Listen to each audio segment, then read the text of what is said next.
South Florida Broadcast Network is on the air.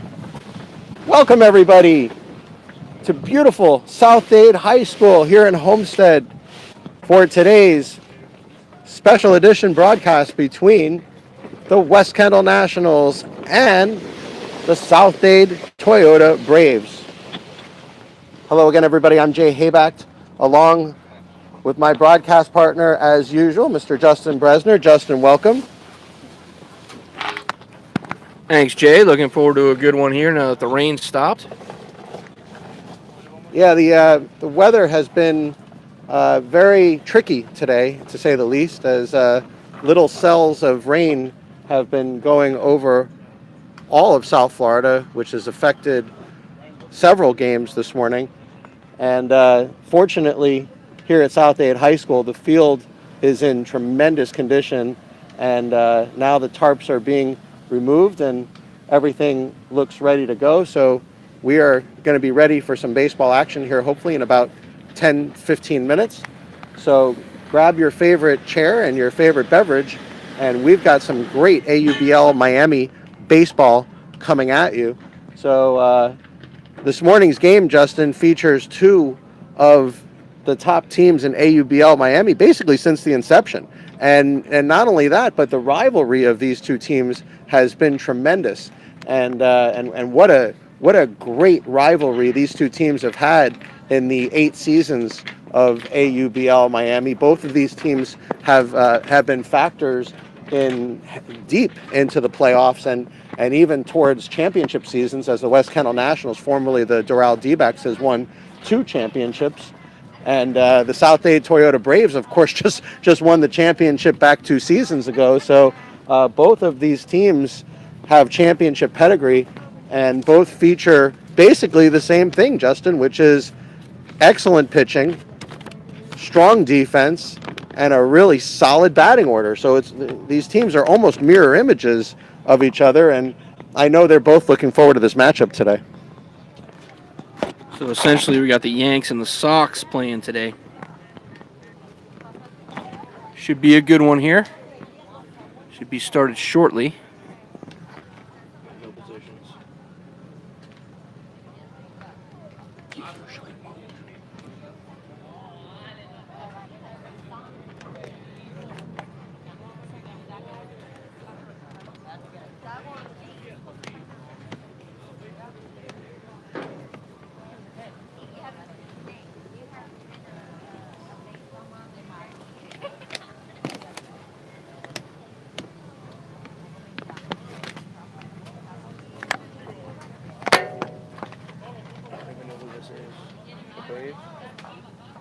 Braves.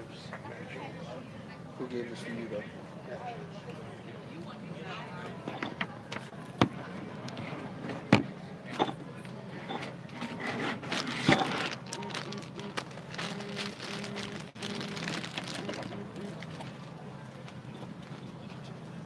And let's make sure that we're up.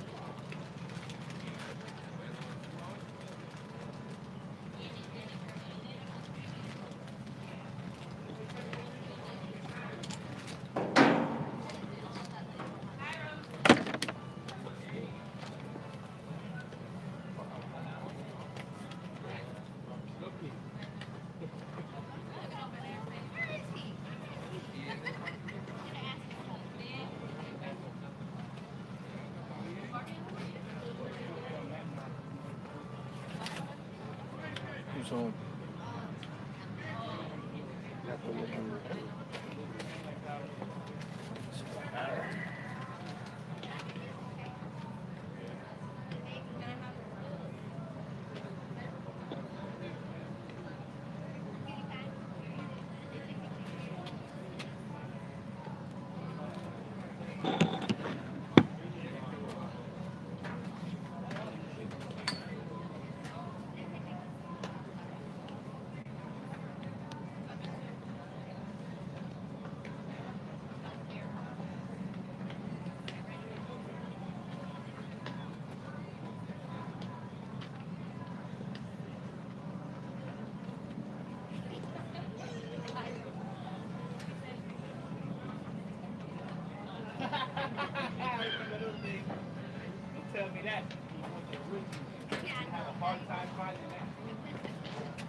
I need a lineup. Okay.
Is this charging?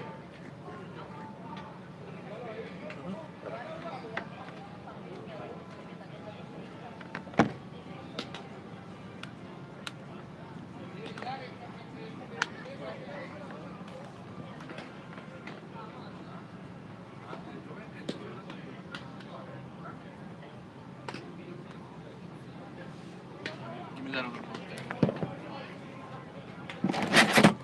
Since we don't have two yet. Ooh, Since we don't have two of them yet. I'm working on it. Why not having the second one? I can put the first one in.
raining. Yep. You can hear it.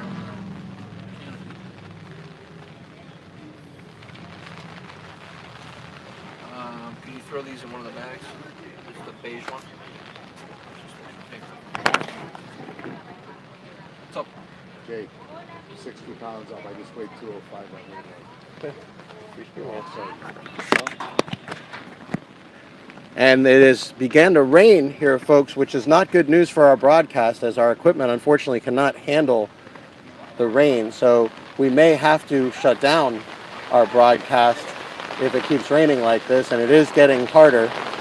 So we want to apologize in advance, as we will be having to shut down the broadcast.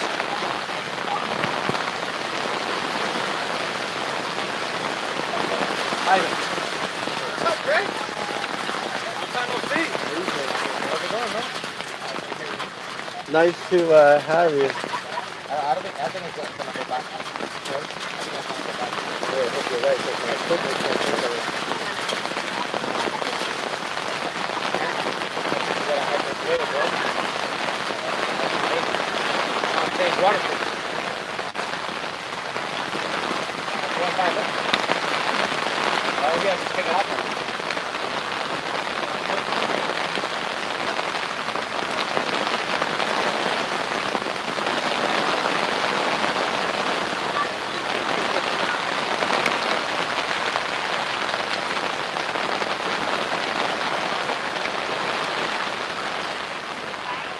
There's someone need to cover them now.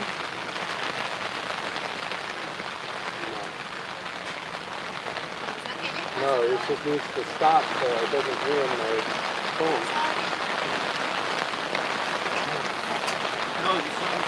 Okay. Yeah. I have to be able to move quickly from here, so if you want, if you want to.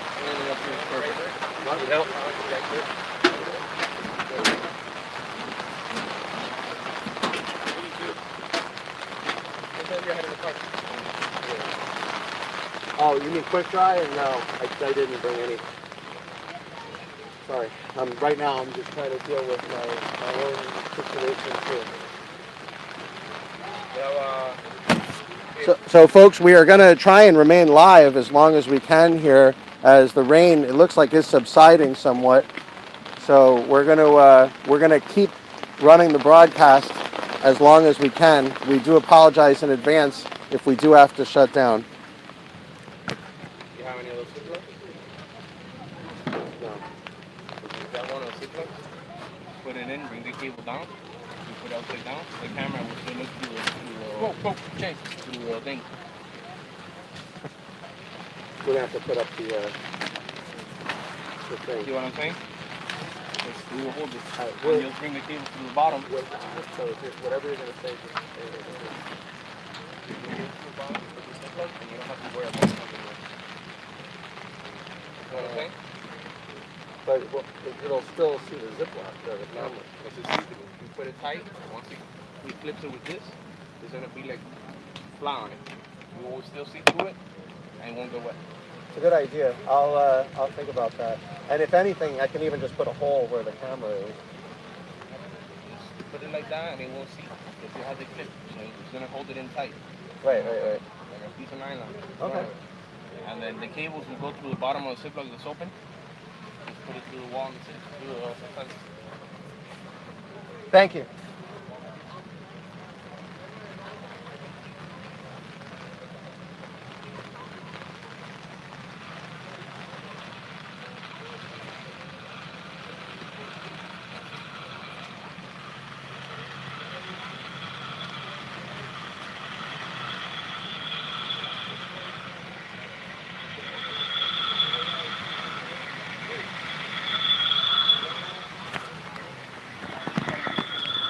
Billy Abrams, the home plate umpire, now coming out.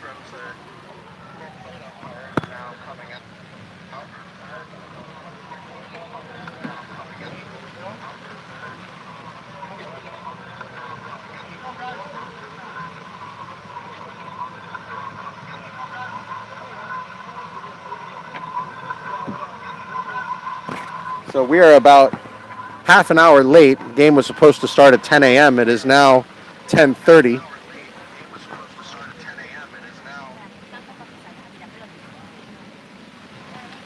The Nationals now taking the field as they are the home team. I'll go get a lineup.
No la tires que todavía no está estampado, no la tires. Mira, escucha, ve, está lloviendo todavía. No la tires. No, no la tires. ¿El qué? Mire, que te toma. ¿Quieres sentar? ¿Te siento? Siéntate aquí.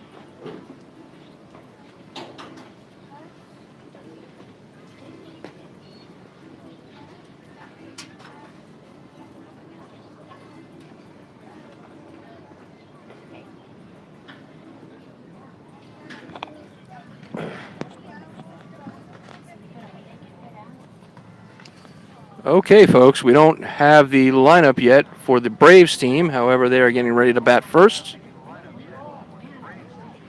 So we will call the action the best we can without having the lineup. First pitch, in for a strike.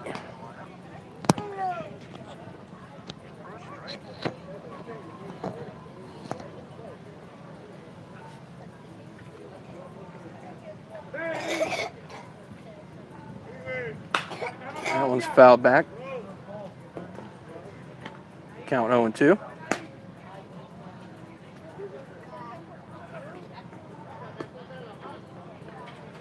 This is number 21 for the Braves. We're now getting their lineup on the way here.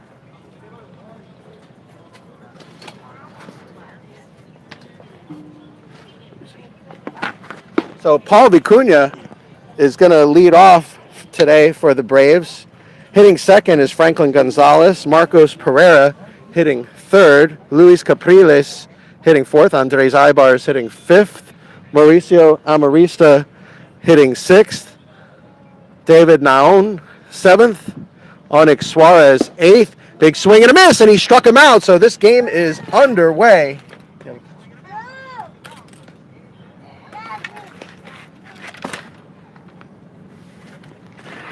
So Vicuña strikes out.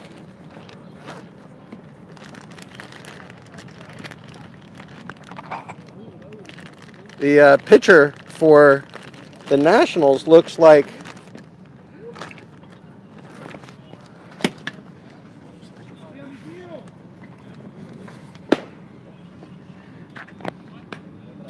Phil Roy. Phil Roy getting the start today for the Nationals.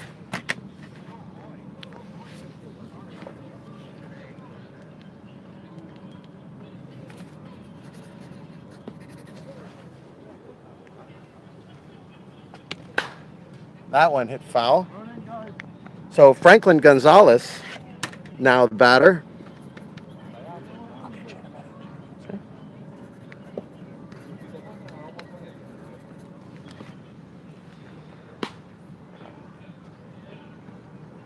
On deck is Marcos Pereira.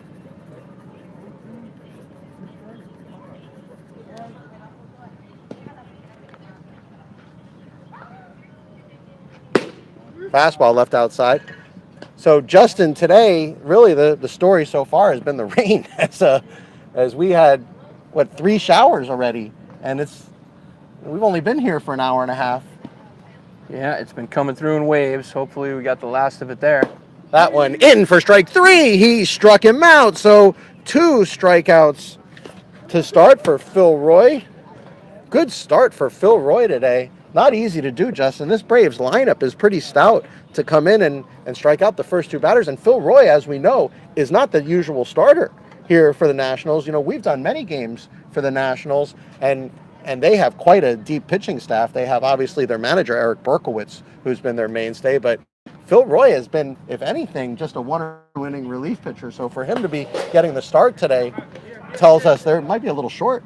Yeah, I think they are a little short. Speaking of short, maybe we should start by saying Charlie Short should have probably gotten the start today, as we saw how impressive he was going 5 innings in his last start. Well, Berkowitz is here today. Well, he's always here because he's the manager. So I have yet to see Eric Berkowitz miss a game. But so far, Roy, very impressive. And that one hit to right field. This is Bleeder. Eric Berkowitz, the manager, makes the catch in right field, and that will do it. So a 1-2-3 inning, very impressive for Phil Roy. We go to the bottom of the first inning, no score here on the South Florida Broadcast Network. You are watching AUBL Miami Baseball. All right. Yeah, I don't even know how to do that. That's why I was saying let me first, and then you can do from there. Can you put up the screen, please? All right. Thank you. I can. It's going to be different then. I'm gonna have to walk. Where's the screen? Even if it's just like a partial, it's in this one. Yeah, I'm sure that's going to move around. It's going to become 100 in here.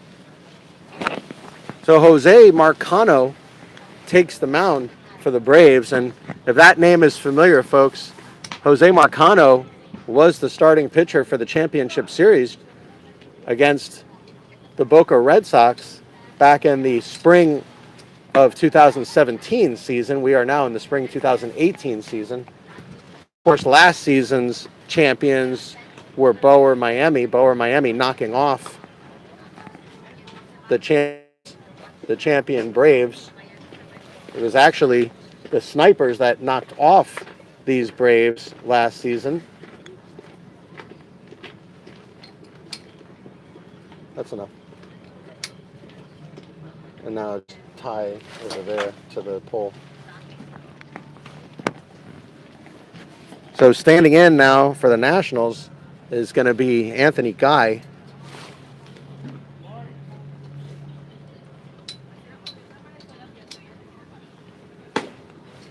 Takes the first one for a ball. Maybe up there, Justin. Maybe that.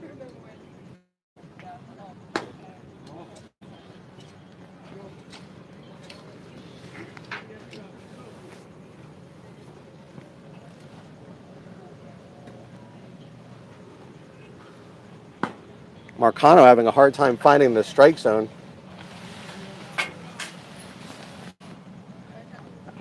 Yet to throw a strike here. We're in the bottom of the first inning of score. Nationals and Braves. There's a strike on the outside corner. Marcano, one of those pitchers that tends to not use his velocity in the first or two. Takes him a little while to warm up usually. Fastball outside, ball 4. Anthony Guy draws the walk. So White will now step in for the Nationals. Unfortunately, folks, there are no stats yet posted this season, so we don't have stats to give you. I will tell you, though, Anthony Guy, typically about a 50-400 hitter. Randy White, to about a 50-400.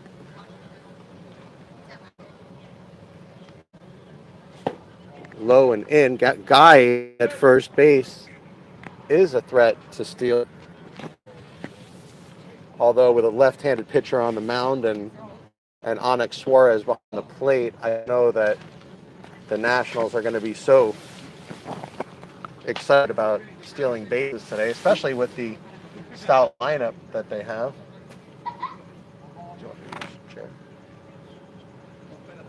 Can't fit in here. No, I'm not. That one in for a strike. Just walk around. I still feel it's fine. You're making too much out of this. Just sit down. I'm serious, just sit down. You're making too much out of this. Runner goes. Nope. And there's a bunt. Unbelievable. He had the base stolen, Justin.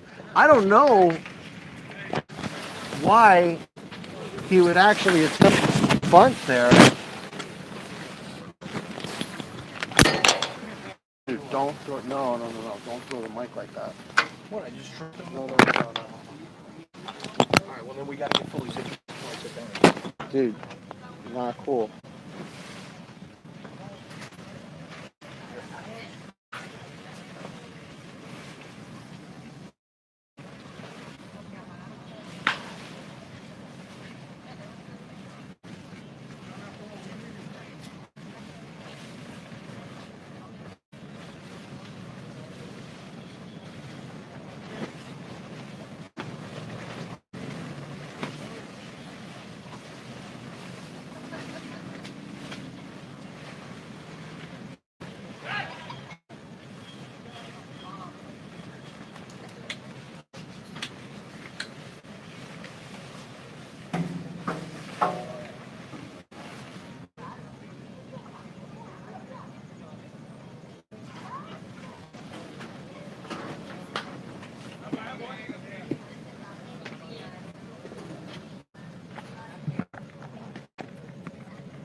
Randy White, after a bunt attempt with a couple of balls fouled off, Guy had that base stolen, Justin. I don't know why Randy White would actually complete the bunt play. It's one thing to fake the bunt. You know, you got a runner that's already more than halfway to second base. You would think he would be aware of that. That one popped. This is going to be a hard play. Nope. Play is made. Ernesto Travieso, the manager, comes in from third base to make the catch. So White pops up to Travieso. That's the first out of the inning, and Leo Alvarez now the batter. Nationals have come with a pretty out squad, Justin, as Anthony Bosa, longtime Nationals player, is showing up today. Excited to see him. That ball gets away. Curveball in the dirt.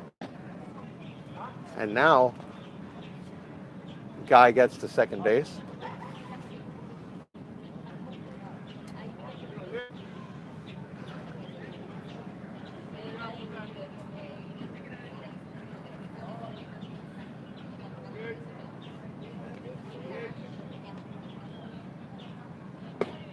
Fastball, low and inside, count 2-0. And the one thing Justin Marcano doesn't want to do here is start getting behind all these Nationals hitters, which are dead red fastball hitters. Well, He's going to have to try to avoid that the best he can today. Otherwise, they'll find themselves in a doubt real early.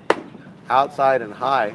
You know, you think maybe with first base open, he's thinking, well, I got the number 3 up. Maybe I'll walk him. You know, the old unintentional, intentional we talk about a million times on these broadcasts. But yeah, he might give him. But although Leo Alvarez is one of the better hitters on this team, you can't really do that on this Nationals. You don't want to just add base runners. And he gave him the fastball, so he did get in and gave him the strike. The seasoned veteran and a high school assistant coach took the pitch as any good assistant coach would do. See if Marcano can throw another strike here. I think Alvarez is going to... Big swing, and there goes the bat into the dugout. Unbelievable. That bat went, Justin, what would you say, 15, 20 feet in the air? Yeah, for sure. And it hit way up on the screening, too. So it was about 20 feet away and 15 feet in the air. Literally 7 feet over the dugout. I don't know if I've ever seen a thrown bat up that high. Well, he lost control. They're going to have to get some new grips on that bat. You can see him gripping pine tar. A little pine tar, whatever it takes. But the important thing is it went enough where it wasn't directly aimed at anybody's head. But it came down right in the middle of the dugout. Almost killed his whole team. Yeah, a ricochet out of it. Big swing and a miss. He struck him out. I think throwing hurt him there, Justin. I think it got in his head a little bit. Yep, it did. Marcano able to partially get out of the inning if he's able to get a sense when he could get out of the inning completely unscathed. And now, what do we hear, Justin? Do we have a pitching change? I don't think so, no. They're looking at the mound.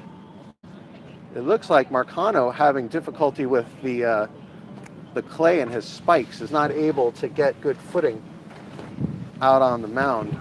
And that's to be expected. You know, when you've got these rain showers that came through, you're always going to have some extra clay that gets a little bit more wet than you would want it as a pitcher. And the problem is that clay, the mound clay, for those of you folks watching at home, the mound clay is a different clay than what you see around the bases. And I might be getting a little too technical here, but mound clay is a little bit more adhesive. And the problem is when it gets wet, it becomes like a clump. So when you step in it, it actually, with your spikes, it actually sticks to your spikes, and then you have no spike left. You try to put your foot in the ground, and there's nothing to hold it. It's almost like being in slippers at that point because it's like a flat surface. I don't know if I hope I'm describing this correctly. But regardless, we're back to baseball. Big swing and a miss from Ivan Ascension, who also looks like he's having problems with his footing at home plate. So it looks like both home plate and the pitcher's mound a little bit sticky right now. And I'm sure that'll subside as the sun is out here, Justin. So there's no way that we're going to go more than an inning or two like this.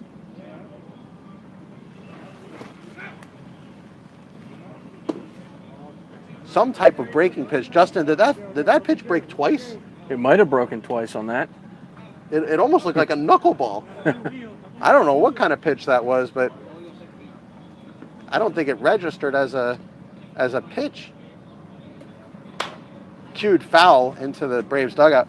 And Justin, did you see that when the Mets lost to the Nationals by 20 runs, that Jose Reyes took the mound for the Mets? No. So he took the mound, was throwing 84-mile-an-hour batting practice, got lit up for 5 runs. But they did say of all his pitches, there was X amount of fastballs, X amount of curveballs. You know, they do that analysis. But they said one pitch didn't register as a pitch on their statistical machine. And Ascension hits the ball at third base. Travieso picks it up and throws to first, and that will do it. So the Braves and Marcano able to get out of trouble, early trouble there, as Anthony Guy was at second with only, but no runs score. We go to the top of the second inning here at South Dade High School. South Dade Toyota Braves and the West Kendall Nationals tied at 0. Jose Marcano and Phil Roy going toe-to-toe on the mound today.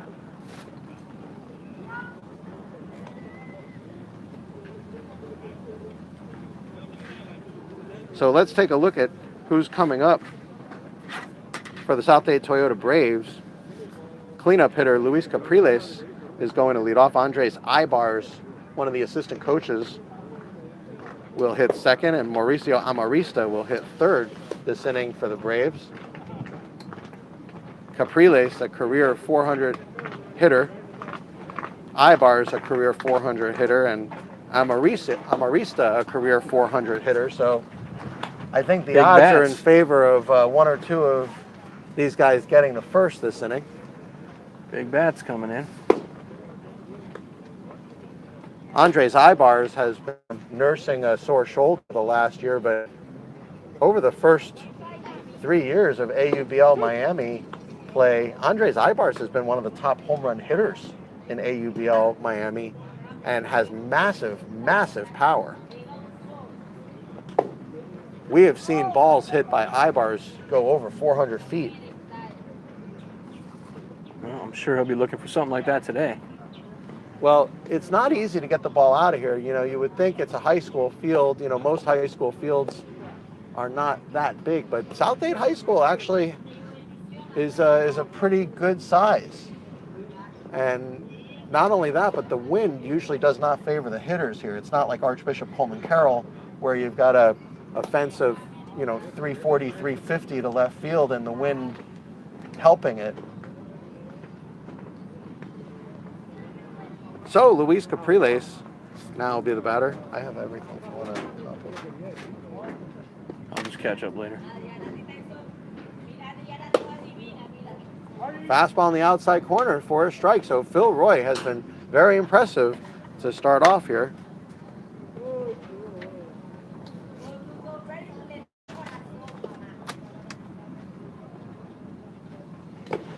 Curveball in the dirt.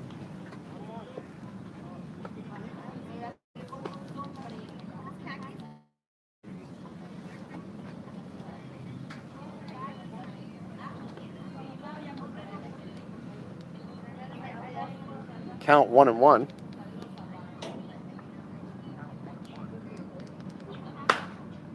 Hits a right field and foul. It's been interesting weather, Justin, the last couple of weeks here, as we've had many rainouts, and it's been a very interesting summer. 1 minute it's pouring rain, the next minute you have absolutely beautiful sunshine, and swing and a miss. He struck him out. Capriles goes down on strikes. That's 3 strikeouts and 4 batters. You were saying? Not a bad start.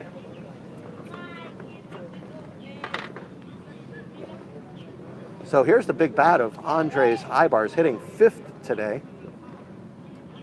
They try to move Ibars down in the lineup as much as they can because ordinarily got good hitters to get on base, and then Ibars gets up with those runners on base, and then you have the 2-3 home run even a grand slam, which we've seen Ibars pull off before.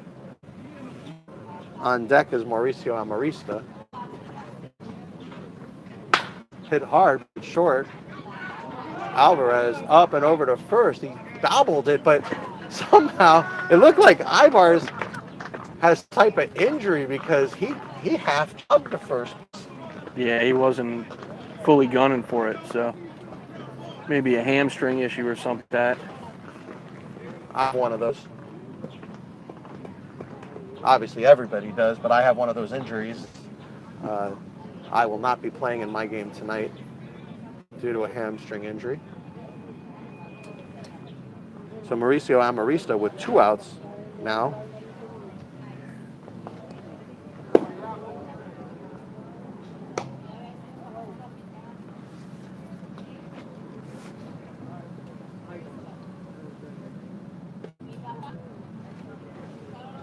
That one roped to left, going back, and it is gone!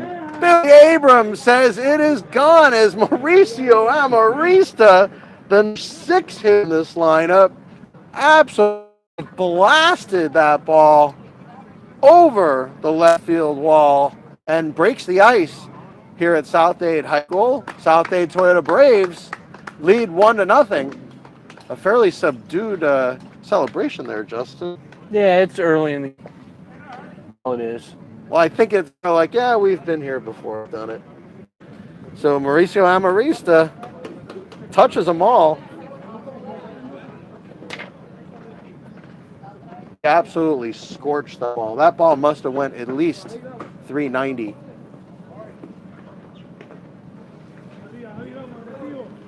And what's more impressive is he did it to the wind. Is whatever wind is here, and I'm not saying it's a huge wind, but it definitely wasn't by the wind, that's for certain. No. As we are behind plate, and that one hit off of David Nahon, the batter now, hit that one hard off of his foot, and looks like he's in a little bit of pain. He'll have to walk that one off.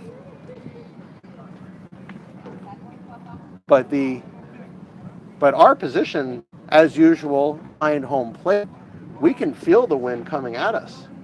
So there definitely is wind in the face of the batters.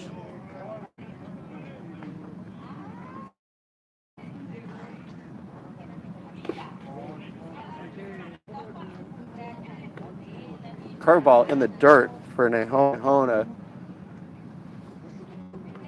300 career hitter.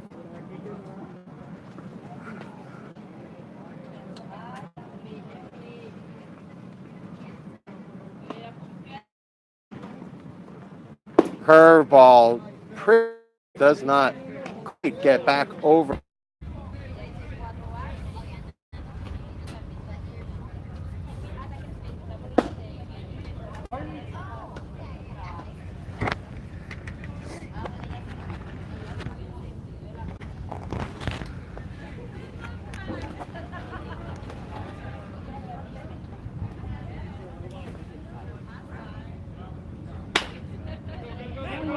That one hit up the middle. Does not get the double play. Ball gets away, so a run will score. Welcome back, everybody. As our broadcast did go down for a minute. Whenever you're dealing with this type of technology, Justin, this is always bound to happen. As one of our devices actually got too hot, which I don't know that we've ever seen that before. So Anthony Bosa scores the first run for the Nationals. He walked. Tony Cash made it to second base. Excuse me, Tony. No, Tony Cash did not. Sack fielder's choice from Phil Roy. So they got Cash at second. Bosa came around. Roy on first. Correct. Because they couldn't turn the double play. Correct. And this is Bobby Hall up the plate. That one's fouled back. He hits way that back, actually. And again, we want to apologize and reset the broadcast for everybody as our broadcast went down momentarily. Fortunately, we only missed one batter. Score is tied here at South Dade High School between the West Kendall Nationals and the South Dade Toyota Braves. Mauricio Amarista hit a rocket over the left center wall in the top of the second inning. We are now in the bottom of the second inning. There is one out, and the Nationals have tied the game.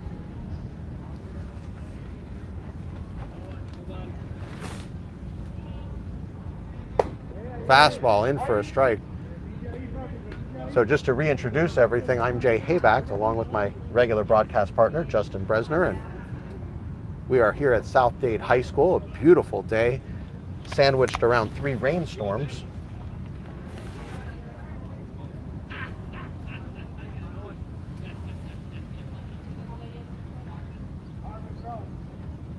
We should be clear from any rain from this point forward, though, I believe. Let's hope so, as we had quite enough already. It came down pretty hard 3 times already this morning. Bobby Hall, the batter for the Nationals. Hiram Luna on deck.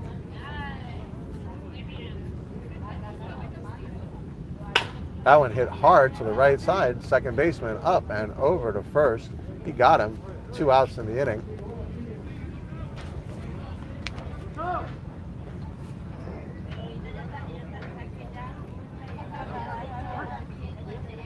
Phil Roy moves over to third on the ground out, 4-3.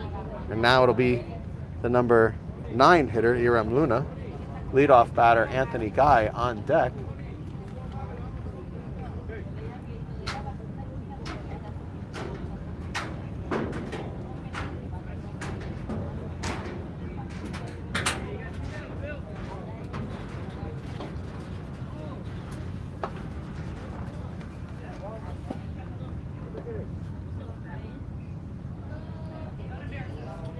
Fastball up high. Marcano, Justin, starting to get his velocity back. You can see the increased velocity here in the second inning, which may not be a good thing, as these West Kendall National hitters love that fastball.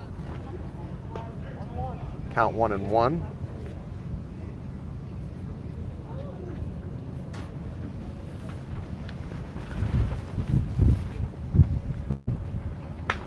Right back at Fouled us. straight back.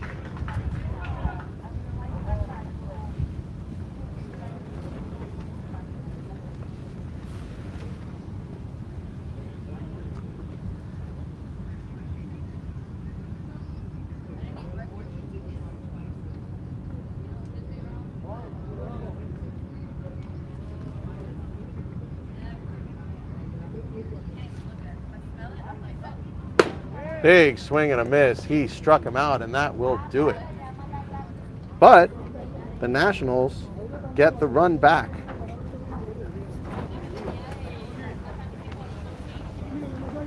And we are tied at 1. We go to the top of the third inning here at South Dade.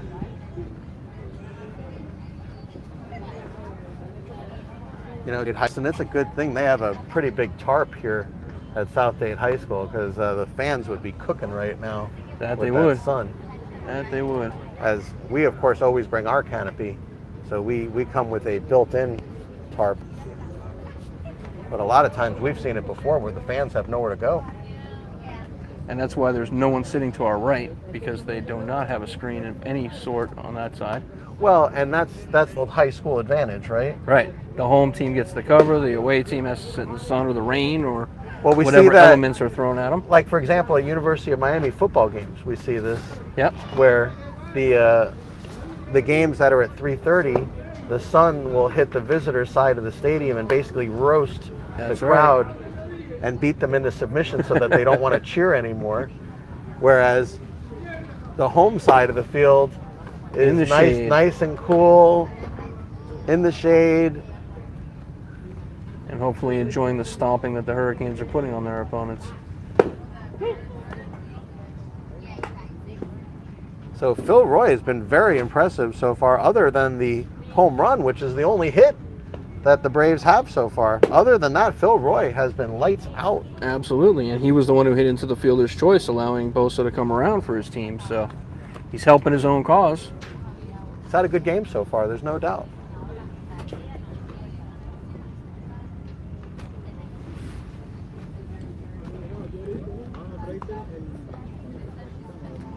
So this is Onyx Suarez.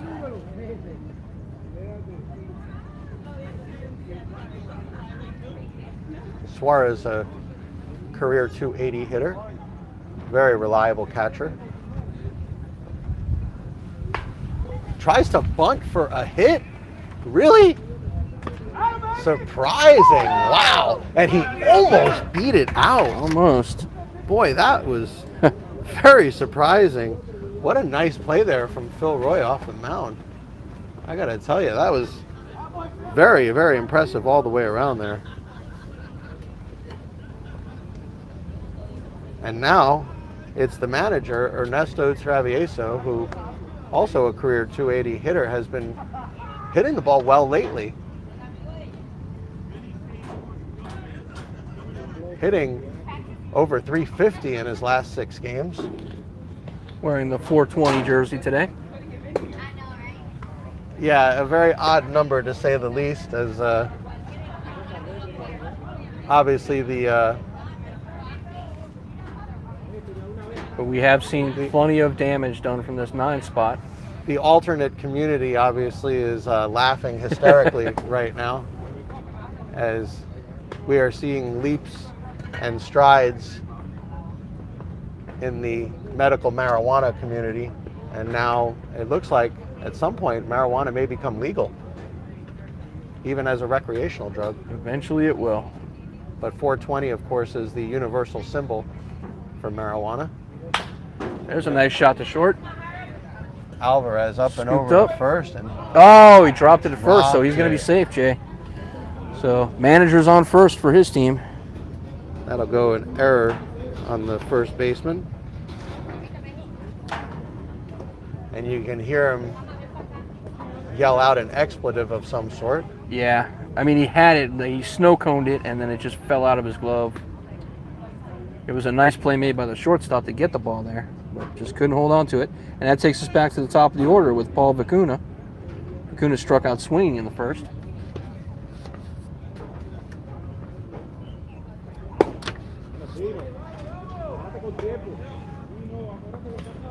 So with 1 out and 1 on, leadoff hitter looking to move some people around the bases here. Get something going for the Roy Braves. already has 4 strikeouts his first time around the lineup, so very, very impressive so far for Phil Roy. Big swing and a miss at that one. Vicuna still having a problem even making contact with Phil Roy. Yeah, two swinging and 2 looking, so he's been right around the strike zone so far today.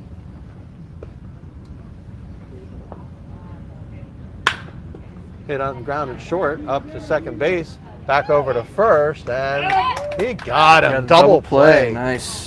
The money man, Tony Cash, made the pivot at second base, looking like a veteran over there, as Tony Cash, not the regular second baseman for the Nationals, but made a good pivot there, as Vicuna goes down 6-4 to 3 on the double play. And that will do it. No runs, no hits in the inning. So far, Phil Roy has faced 1 over the minimum, but unfortunately for him, That one was... that one, the ball is still going. Yeah, that one carried 300 and something. I feet, so think it's close gone. to 400. I think that one may have gone over 400. So Phil Roy has faced 1 over the minimum as we've been through 3 innings. Very impressive so far. We go to the bottom of the 3rd inning. Score tied at 1. West Kendall Nationals and South Dade Toyota Braves. You are watching AUBL Miami Baseball on the South Florida Broadcast Network.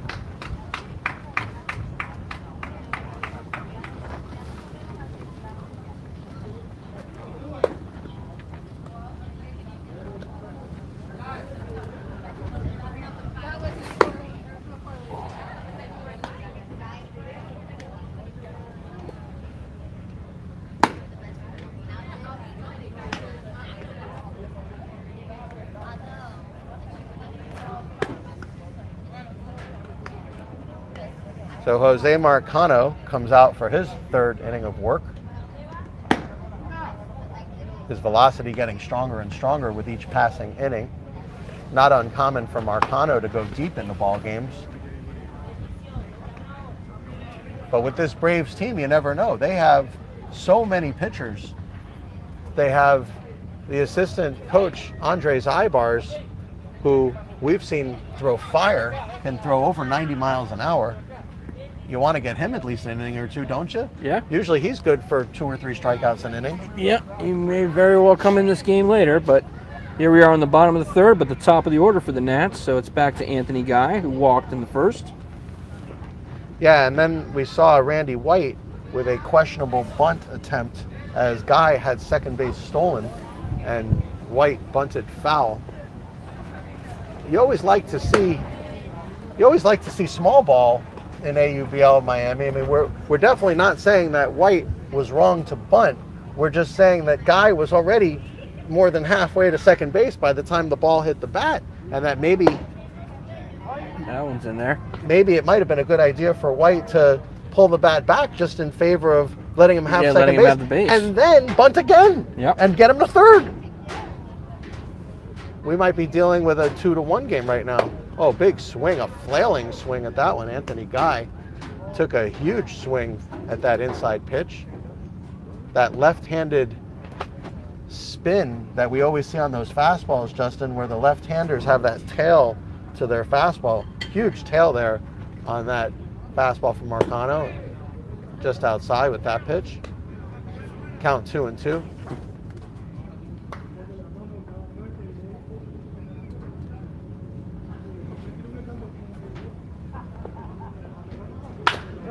Hit on the ground to short. This is going to be a hard play in the hole. Throws it high, but got him. Good play. As Franklin Gonzalez made that look easy, Justin. That was a much harder play than it looked. Sure was, and kind of a rainbow throw coming from short. But even though it was a rainbow throw, he knew he was going to get it there in time. So everything was almost well rehearsed in the sense that he knew he knew the time he had to get him at first. And Anthony Guy is a pretty fast runner. Well, here comes Randy White for his second at bat. Popped up to right field. It's going to be a hard play coming in, and it is a fair ball. Randy White in with a bleeder. It'll go down as a screamer in the scorebook, but just a little flare into the abyss, the Bermuda Triangle. Just enough to get on base. So Leo Alvarez would like to improve upon his first at bat, which was a swinging strikeout. We'll see if he can catch up to these pitches from Marcano in his second attempt. 1 on, 1 out.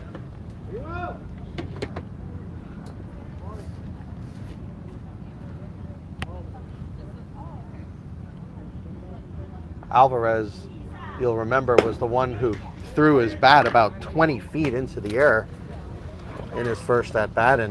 And Justin, I think it really affected his whole at-bat because he didn't really swing the bat right after that. No. I don't know if he lost his grip. He kind of lost his concentration as well, I think. Runner goes. Big swing and a miss. That's a high throw. And he'll be in standing up. So White's going to take second with no problem.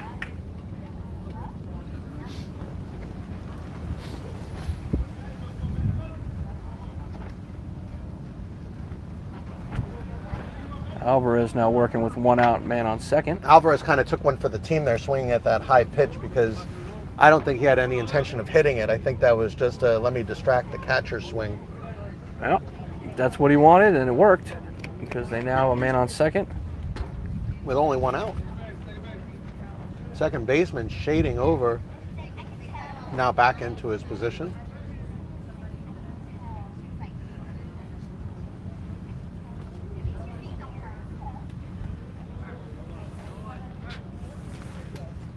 And that fastball up high, same pitch. Hold him high, Billy. Thank you, sir.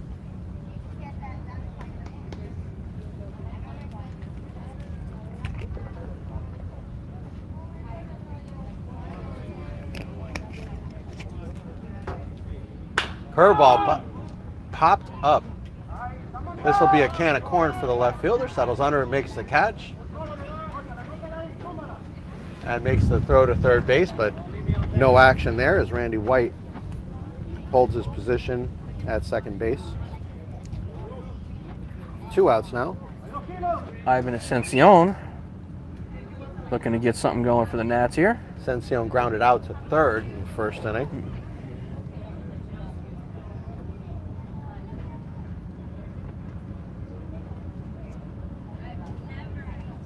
Game tied at 1 here in the bottom of the third.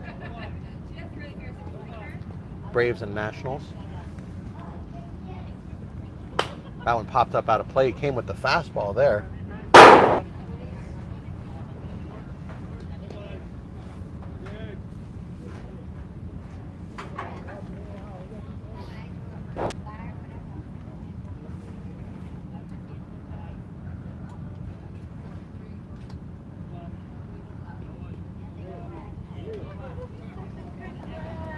runner takes a huge lead at second base, and then Marcano got wind of it.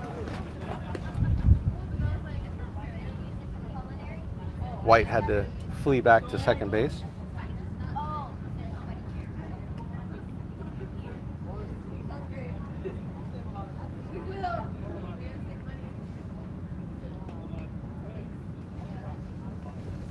Fastball, big swing and a miss at that one. Ascension looking to take that one deep.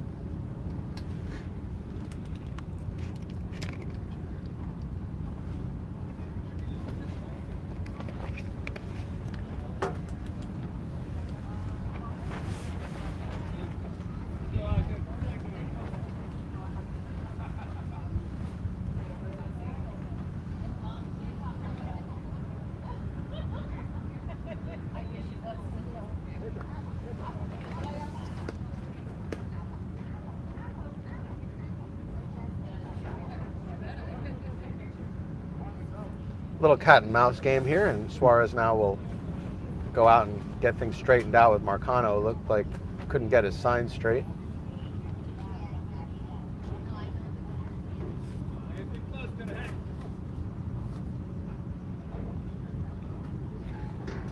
Huge shadows coming over the field now.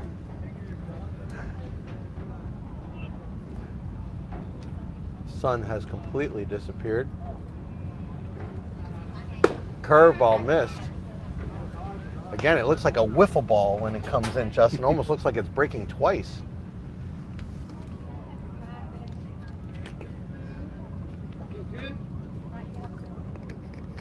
He'll run that fastball at about 83 miles an hour, and then that wiffle ball comes in at about 57.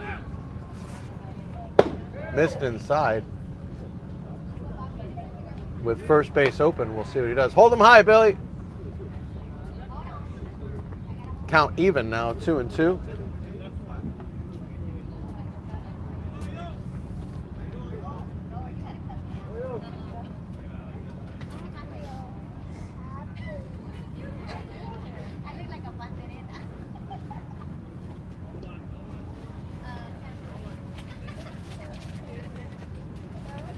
Popped up, out of play.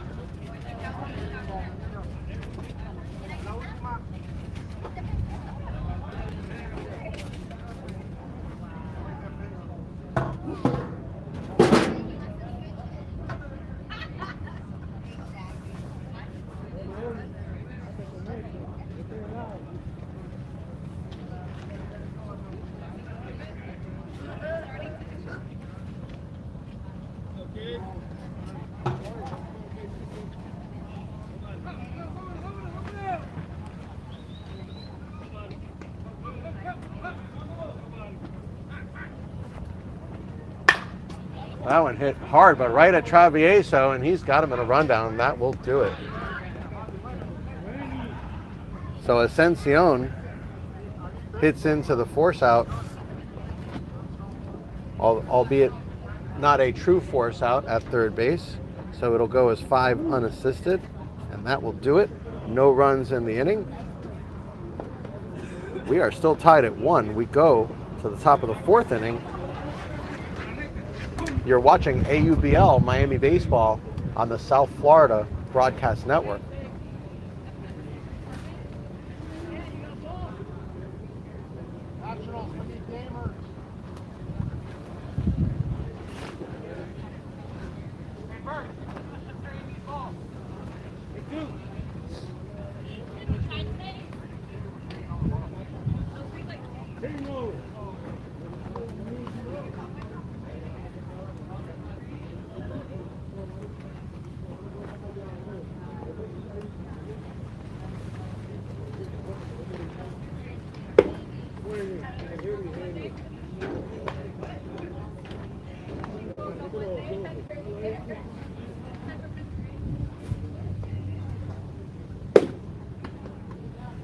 So Phil Roy now will start his 4th inning of work. This might be the most innings we've seen Phil Roy pitch in AUBL Miami. Let's get the meat of the order here. So Not to say that Phil Roy hasn't thrown more. It's just we haven't seen him throw this many.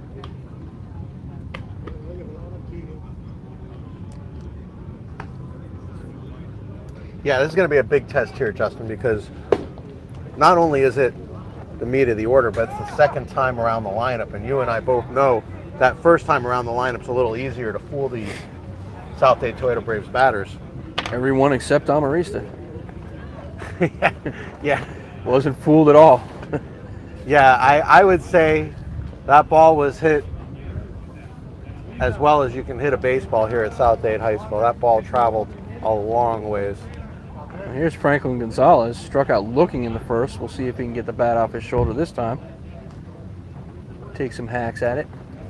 He will not strike out looking twice. Franklin Gonzalez has always been a top hitter in AUBL Miami, a very tough out. To see him strike out once is a lot. And Roy was going right at him.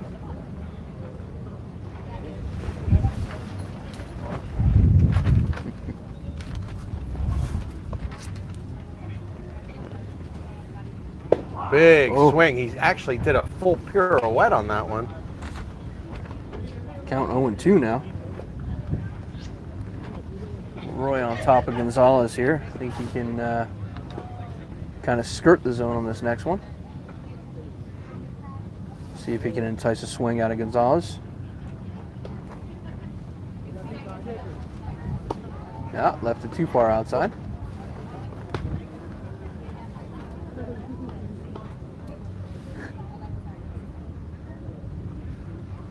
Count now 1-2.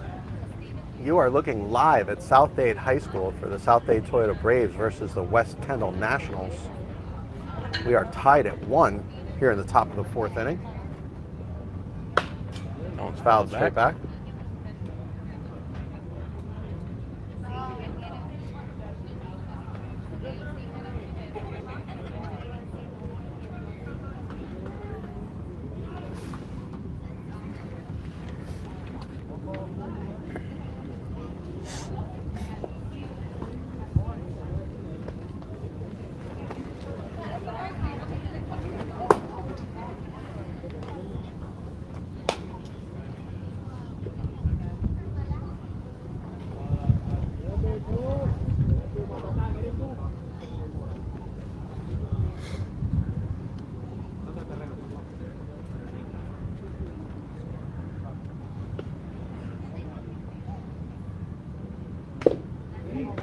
So let's get some tip on that one. So he's just fighting here to stay alive.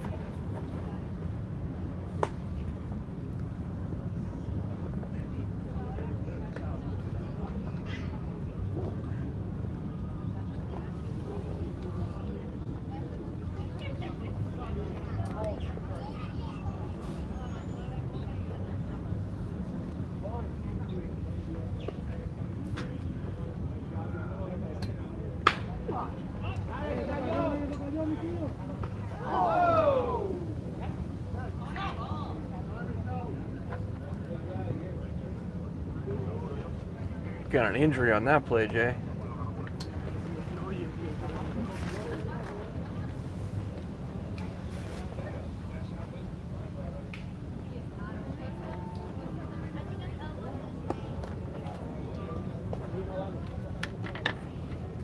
We're going to take a break here as the Nats check on their injured player. I believe it was the second baseman. Second baseman has been Tony Cash, the money man, so we'll hope he's okay.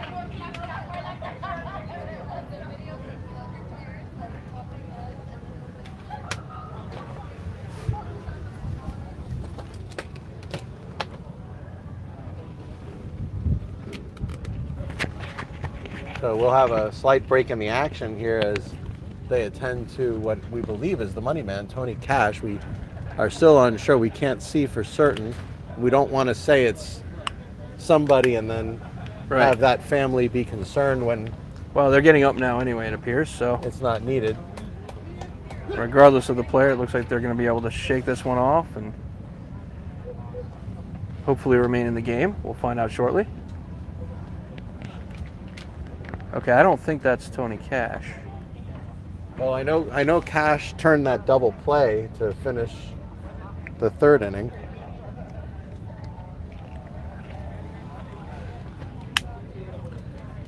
Maybe the shortstop coming across? That would be Leo Alvarez. Well, player is up and walking it off, although gingerly, so it was definitely a rough play.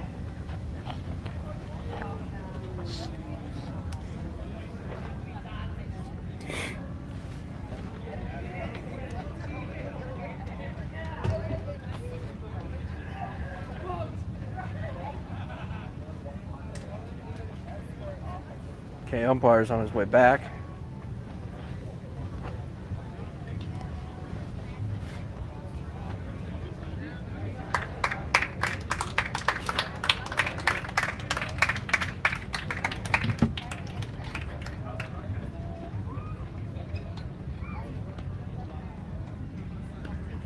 So yes, correct, Jay. It's the shortstop was the person shaken up on that play.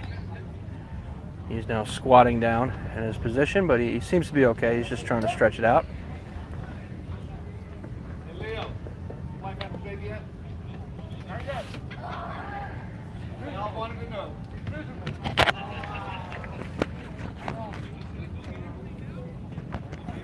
So Marcos Pereira, the number 3 hitter, now comes to bat. He has been a tough out for these Braves over the last several years. Big swing at that fastball. I tell you, that fastball's coming in heavy.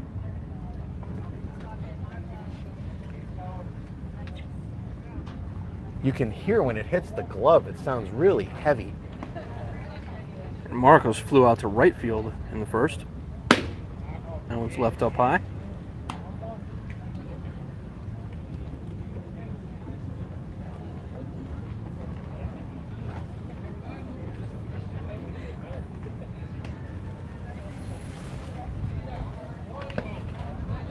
Curveball in the dirt.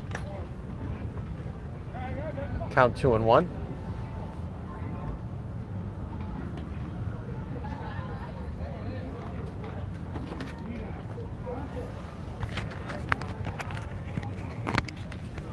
Hey, sorry about that. I'm broadcasting. How's it going? Yeah, no, I missed your call before. I Full saw count. that you had left me a voicemail.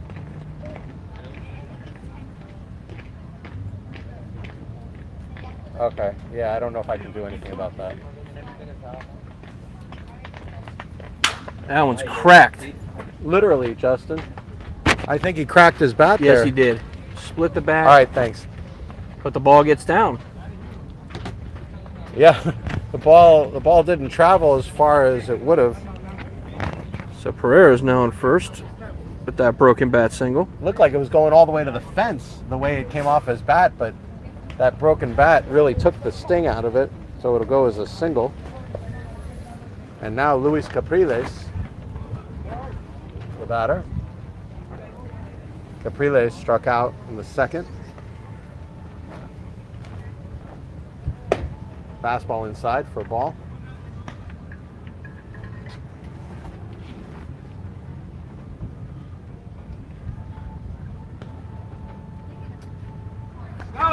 Runner goes, sliced foul. Andres.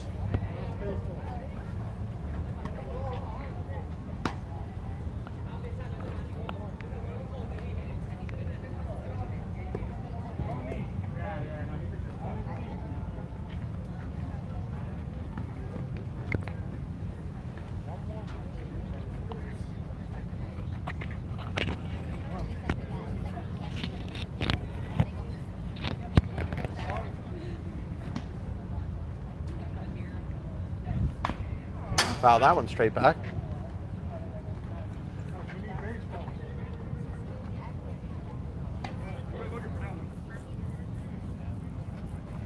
Oh, when we had the injury, I should have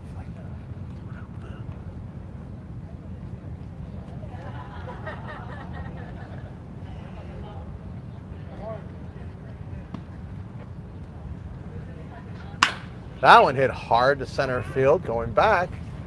And he makes the catch. So 2 outs in the inning. And you saw it right there, Justin. The wind really held that ball up. That ball was hit a ton. Yes, it was. We have some cloud cover at this moment, but it keeps passing. I wonder how that's going to affect the batters. I think the pitcher's okay because the sun's still at their backs, but for the batters, it's kind of in their face and it changes up from beaming to almost non-existent behind some of these little clouds. Yeah, I think right now it's okay, but your point is well taken. That one left outside. So Andres Ibars, again, a massive home run threat at the plate. And on deck, we already know the massive home run threat that Marista Amarista is. And that one missed again. Outside. Almost the identical pitch there, Justin. It looked like a replay.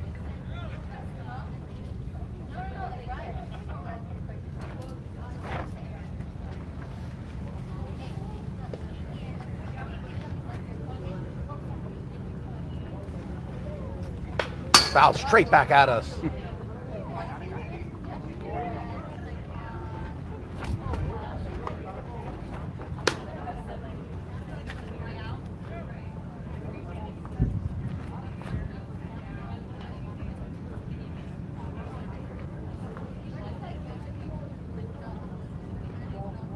Two balls, one strike, says Billy Abrams.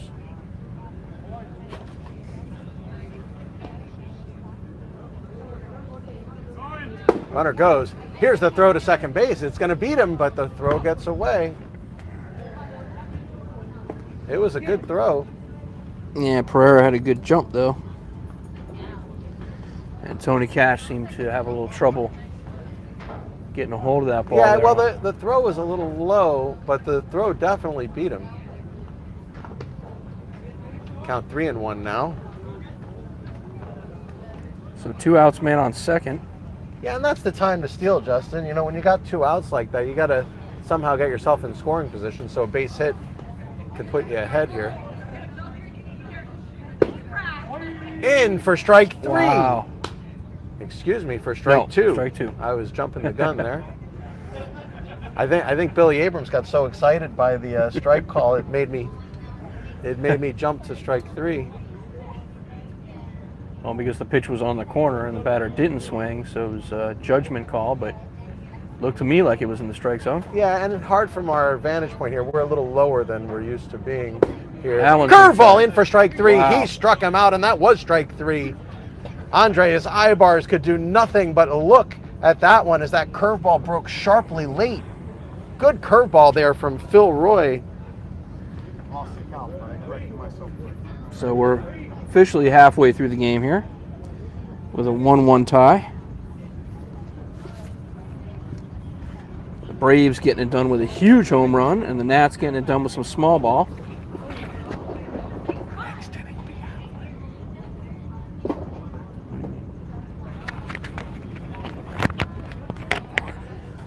Is half of 9. Oh.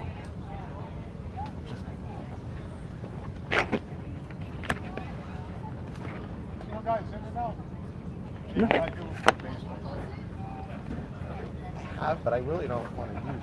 I'm not kidding. Where are they? No, none. I'm saying, where are they? I don't know. They went back there. Oh, maybe they don't have the ability to get back there. Let's see. How do I look so far? The zone's good. I don't think I've missed it.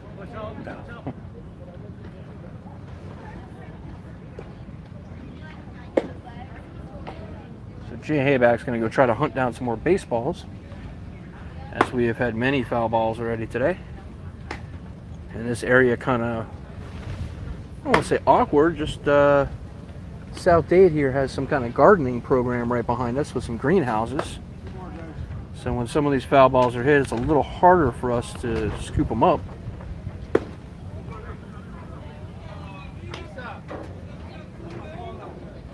But it's turned into a beautiful day. 10, 15 degrees too warm, but aside from that, at least we're able to get the game in because we did have showers earlier, as we mentioned. I'm working on those big ones for you. They're going to go out for a while.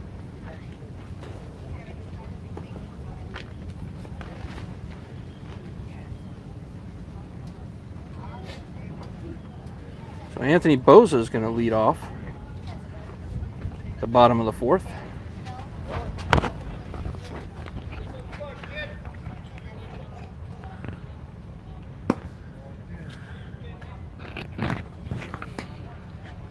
Again, nice to see Anthony Bosa back in AUBL Miami. He's been sorely missed in his time away. And that one popped up, a huge swing from Bosa. It's going to be a hard play. And the ball gets down. Bosa gets to first. It'll go as a hit. the dugout giving him grief about it as you can hear someone say that's a hit, and you hear Bosa say back, that's my first one. So first hit of the season for Anthony Bosa. Might be the first hit of 2018 for Anthony Bosa. And an awkward little pop-up. I mean, the center fielder was charging full speed and just couldn't get there. We're already in August, Justin, so that's saying a lot. That's 8 months. So here comes Tony. Thanks, Andres. Tony Cash stepping up. He walked in the first or second. We want to thank the assistant coach for the Braves, Andres Ibars, for going and get all those baseballs, as we are missing several. That one's left up high. So the money man, a career 380 hitter, now at bat.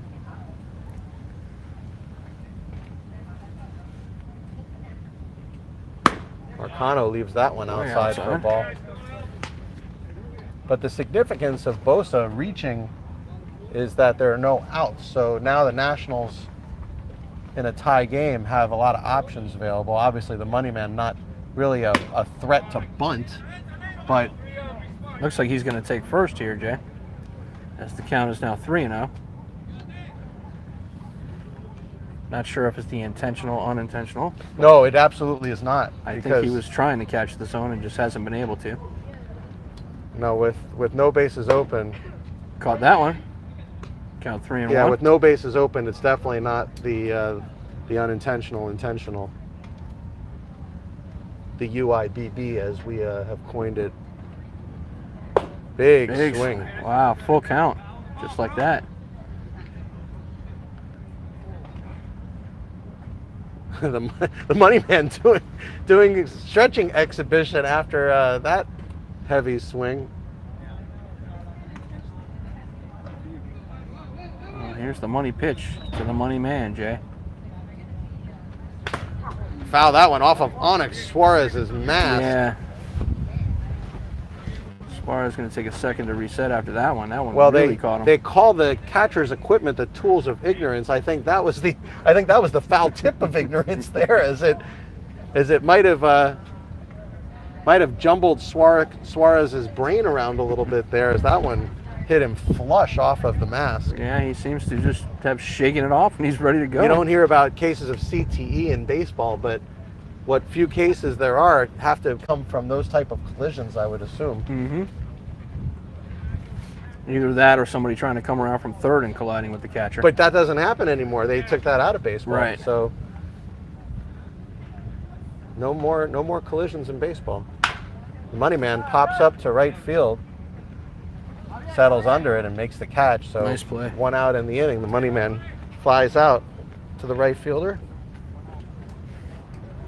That'll bring up the pitcher. Phil Roy now the batter.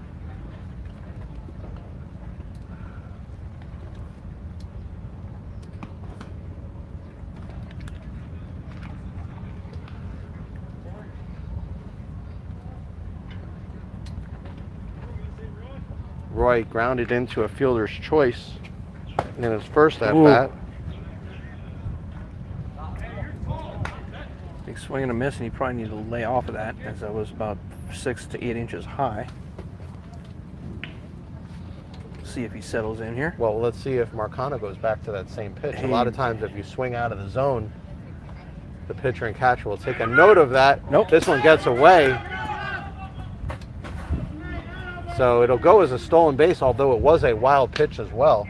But I believe he would have had it regardless of the pitch. I am sure he would have had it, but you know, the pitch going in the dirt definitely did not help. So now a runner in scoring position and 2 chances to get him home for for the Nationals. Phil Roy, now the batter, and Bobby Hall on deck.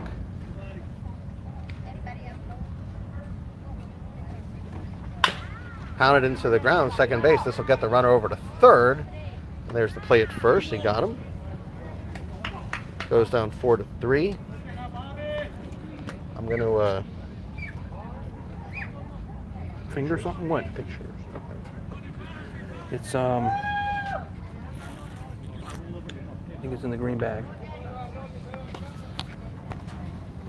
Nope. It's in the blue.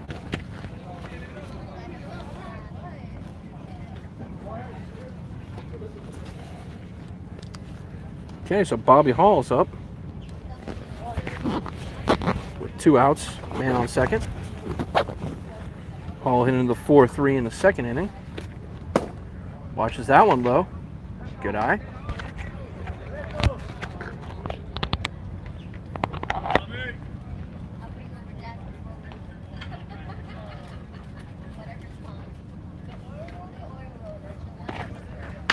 It's nubs that one to third base. Travieso up and over, and he got him. That will do it. No runs on 1 hit for the Nats.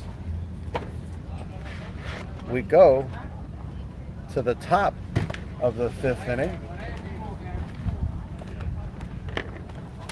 Still tied at 1 here at South Dade High School. South Dade Toyota Braves versus West Kendall Nationals. You are watching AUBL Miami Baseball on the South Florida Broadcast Network. And the Braves will lead off with their so far hero of the game, Mauricio Amarista. All yours.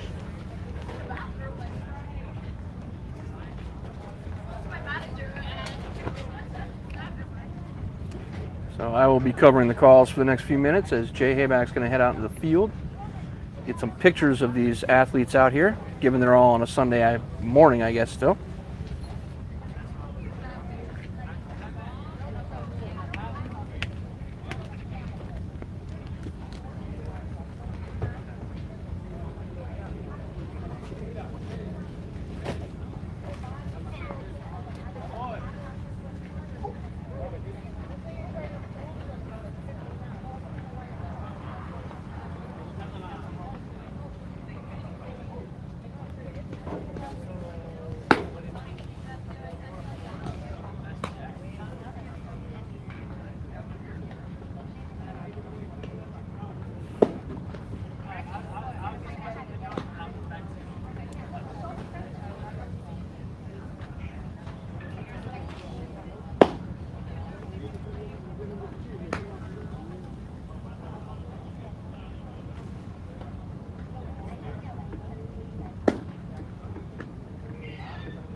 So as I mentioned before, Amarista back up the plate. Hit a very nice home run to left center in the second inning. The only run that has scored for the Braves.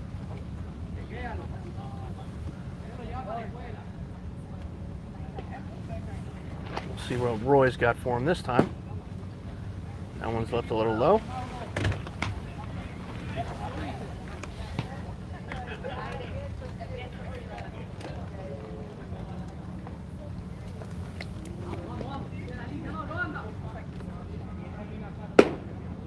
That one's left a little outside, so.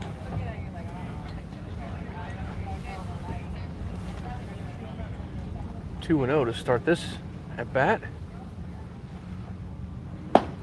Big swing and a miss. Count 2-1.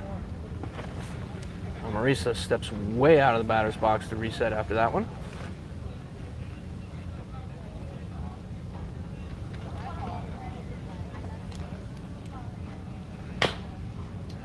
chop just fouled down the third baseline.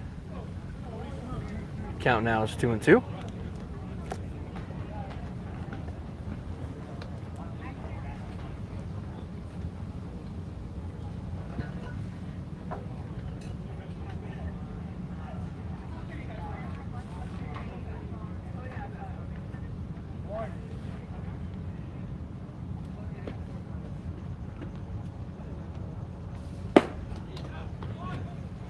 He got him swinging.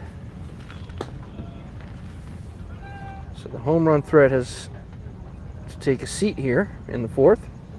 I'm sorry, in the fifth.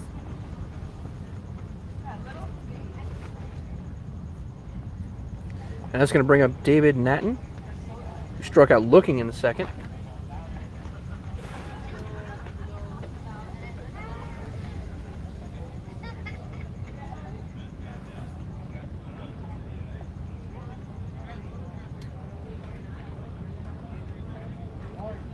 Sure, Nat would like to get the bat off his shoulder this time and at least take some good hacks at it. That one's left down and low. Natton too disciplined to take a swing at that. Count 1-0.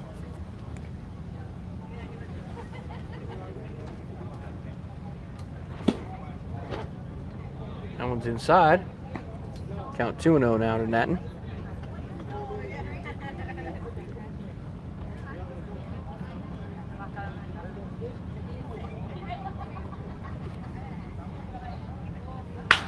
Natton with a shot to short. That one's a nice play made.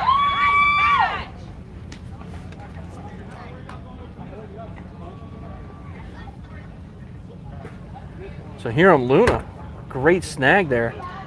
The shortstop position. That's going to bring up the catcher, Onyx Suarez.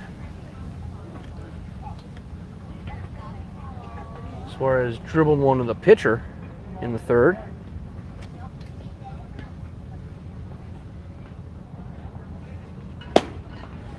Swing and a miss, strike one.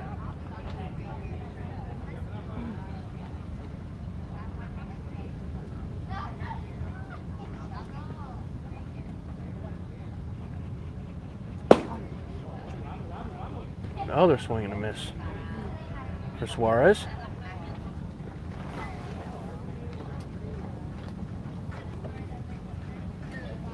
Will this be a 3-pitch at bat? Yes, it will. Caught him looking. So just like that, Braves go down in order.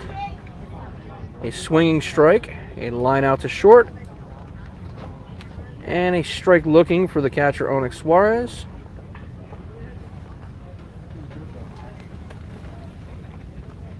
So I jumped the gun earlier and stated that we were halfway through the game, which was incorrect. That is where we are right now through 4.5 innings. Score is West Kendall Nationals 1 and the South Dade Toyota Braves 1. You are watching AUBL Miami.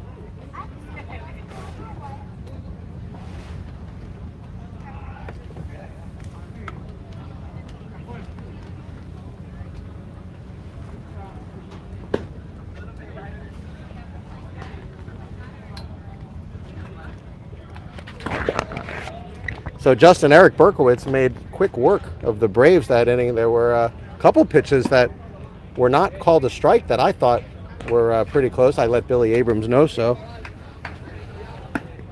But Eric Berkowitz, very impressive in his first inning for the Nats.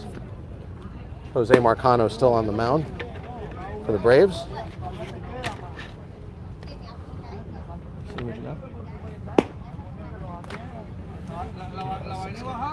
Okay.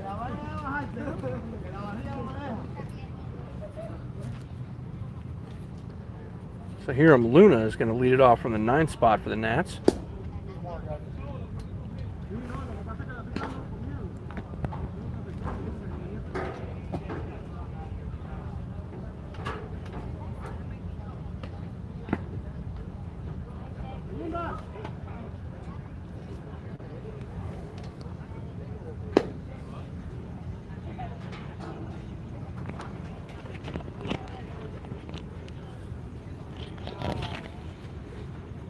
So So Eric, hear him with some fans in the crowd here, saying hello to family as pitcher gets a few more warm-up pitches. yeah. Oh yeah.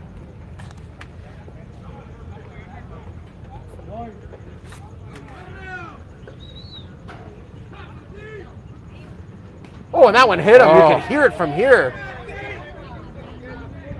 You could hear the Yeah, flesh. the smack get hit there. That was not bone. That was all flesh.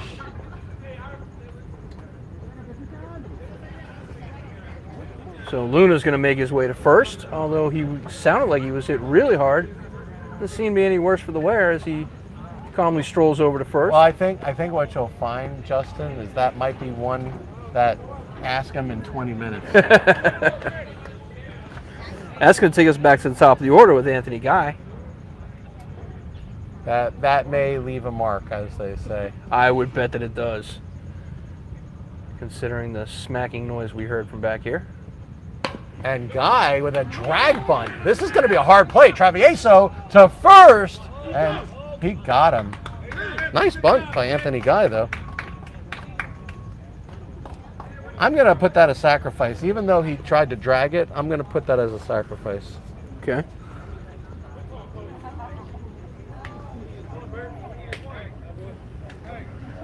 I mean, for all intents and purposes, he did what the sacrifice intends, which is get the runner to second base. So, And he did that perfectly. you know, you can't get into the mechanics of the bunt too deeply when you're talking about a sacrifice versus bunting for a hit. If there's a runner on first and a player bunts, it's a sacrifice. Probably a sacrifice.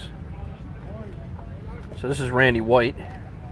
You have to assume it's a sacrifice. White flew out to the third baseman earlier. Fastball That's on it for the a strike. inside corner for a strike. White did make his way to second base in the third. He had a single and then a stolen base. So he did reach second, although no damage done in that inning for the Nats.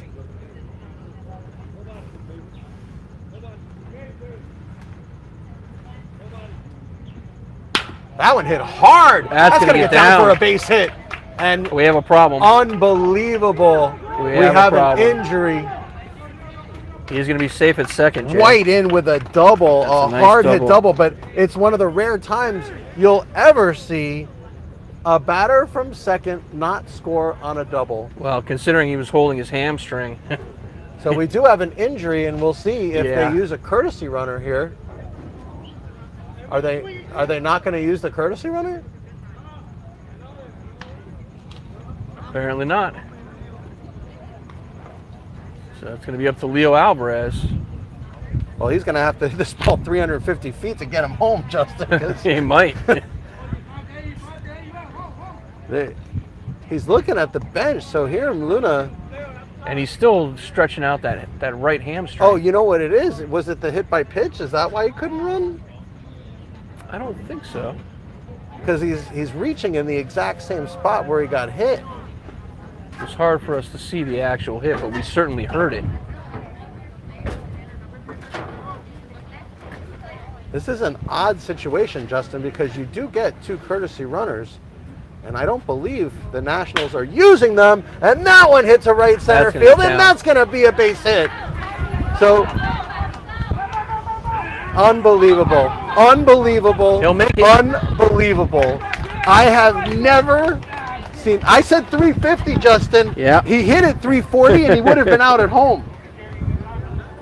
If a good throw would have gotten him at the plate, I don't know why they didn't use a courtesy runner there. I don't either. By the That time blows me away.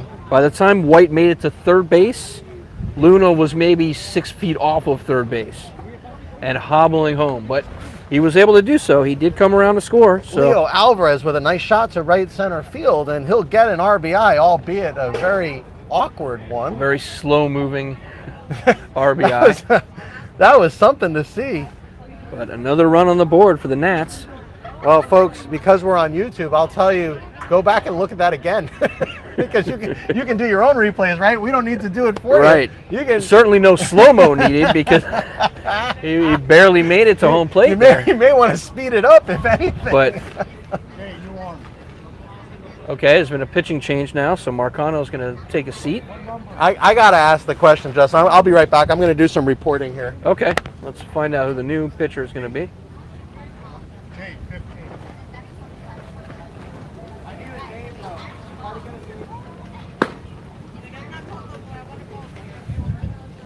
Yeah, we don't have numbers for all the players, but Jay will get a name. We'll find out who's coming in. He's taking some warm-up pitches right now, number 15 for the South Dade Toyota Braves.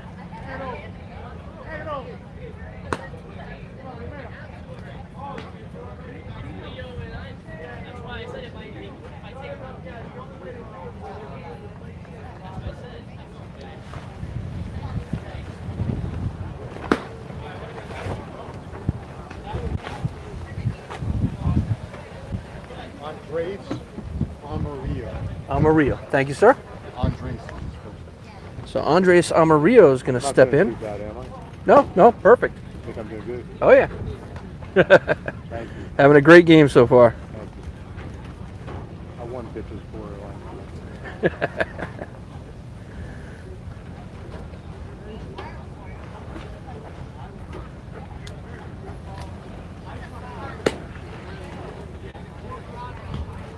Okay, I told him Andres Aranillo. Oh, God. Okay. Yeah, Justin, I found out. I asked the manager, Eric Berkowitz, doing some investigative reporting here. And yeah, so they did already have 2 assigned courtesy runners, which is why they did not. But they still had a substitute, which would have been the manager, Eric Berkowitz, not currently on the lineup. He could have easily substituted him. And he did ask, he being Eric Berkowitz, did ask the runner, hey, how do you feel? Would you like to come out? If you come out, then you're out for the game. And he Luna no. said, not a chance. He said, no, leave me in. And I'm sure he's regretting that decision now. But Eric Berkowitz did take him out, so he is out now. Luna will no longer be in the batting line. Yeah, once he saw his inability to move along and the I don't know base what path. they're going to do because, I guess Bosa's going to have to come into the field now. Oh, and there's a pickoff move to first. Marcano throws to second He's base, out. and he's going to be out at second. He was out by about 4 steps. Unbelievable. Alvarez going on first move. Good move there. Is that Jaramillo? Who's the pitcher? It's Andres.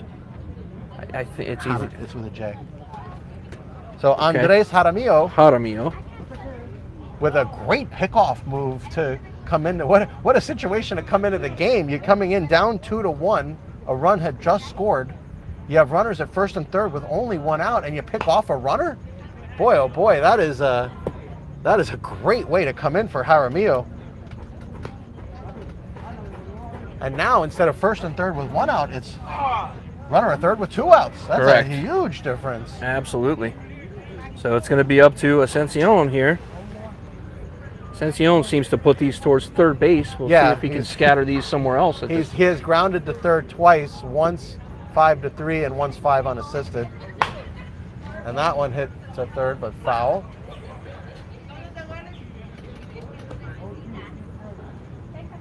Yeah, Ascension typically a dead red pull hitter.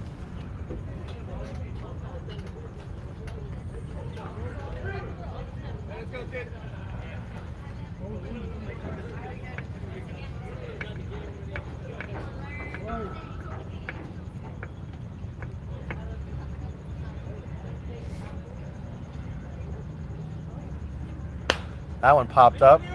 This is going to be a hard play for Onyx Suarez, and he does not able to get there.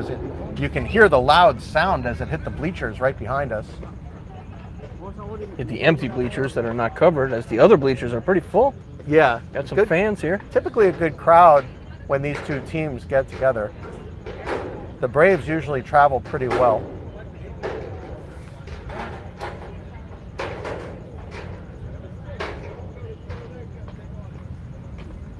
Big swing and a miss at that one. He struck him out. That will do it. Good curveball there from Jaramillo. And Jaramillo comes in and puts out the fire. Boy, what a pitching change that was, Justin.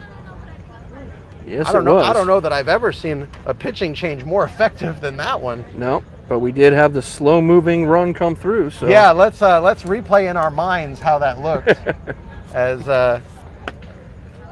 Iram Luna was hit by a pitch and hit hard, not just hit, but with a fastball. Yeah, hit hard. With probably an 83, 84 mile an hour fastball right in the meat of the leg. Makes it to first base, gets to second base on the sacrifice from Anthony Guy, a very nice sacrifice that was almost a bunt for a hit. Randy White comes up and slugs a double, but inexplicably does not score the run because they're hindered at third base. Because a hobbled Iram Luna barely makes it to third. Then, when asked by the manager, Eric Berkowitz, if he wants to come out, he says no. And then another ball is hit into right center field for a nice base hit. And he has by to kind Leo of hopscotch home. Randy White is literally 2 feet away from him and has to go back to third base. Iram Luna would have been out at home on a solid hit to right field on a good throw, but the throw got away, so Iram Luna scores the second run, which is the go-ahead run here for the West Kendall Nationals. So a very eventful and odd inning there as the Nationals take the lead. Billy, what did you need? Yeah. Yes, sir. So, again, top 6, but we're starting off with the number 9 batter, the aforementioned number 420, Ernesto Travieso. The manager.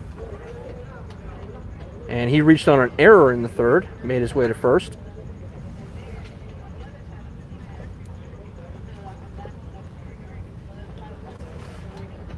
Ernesto gives a tip of the cap to me on his way to home plate. Always a nice guy. We love Ernesto here.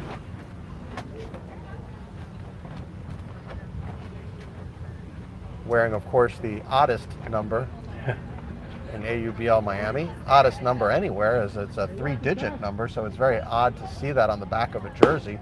Yeah, the first time I saw it, I think I mentioned I couldn't see it completely, and I said, why is that guy wearing 120? And you corrected me and said, well, actually it's 420 on his jersey. I'm sure the printer had to ask him 3 times, are you sure you want this on your jersey? Sure, you got a call saying, wait, did you say 42 or 20? You know these are baseball jerseys you're printing, right? So yeah, for the first time ever, a 3-digit jersey. And more power to him. And Justin, I think we're about 50 years from a team like the Yankees using that, as that one hit to right center field.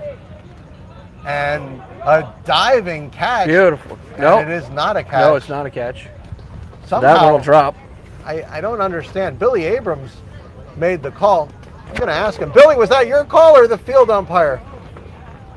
So Billy Abrams makes the call at home plate.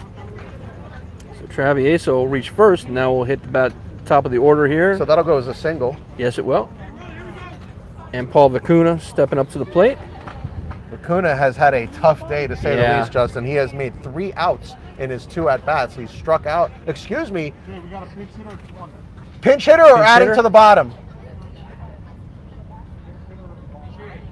Pinch hitter? Pinch hitter. Okay.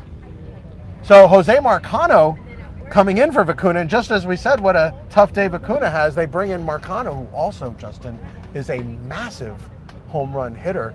I don't know why the Braves don't use Marcano more in their batting lineup, but the Nationals have to be careful here because Marcano has massive power. In for a strike. In for a strike, though.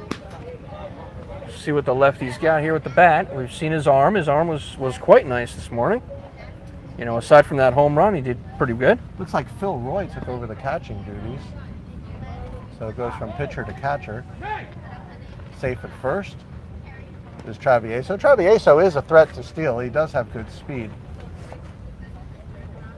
But this is a very interesting situation here, Justin, because Marcano is not really a known quantity by the Nationals.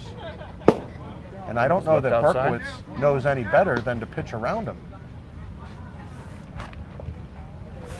No, that is not Phil Roy. No, I believe it's 21, Jay. I think we're talking Leo Alvarez Yeah, so behind Leo the plate. Alvarez has moved behind the plate. That's what I was just he's got that bunt going, and he calls it back and takes a Big swing and misses. swing at that one.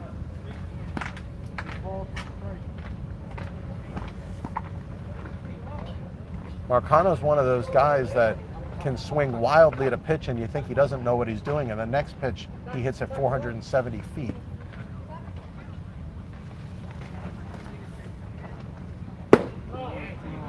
Low for a ball, says Billy Abrams. 2-2 is the count.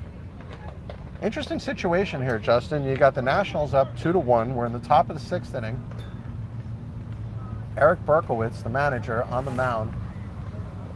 Ernesto Travieso, the manager, at first base. In for strike 3. He struck him out.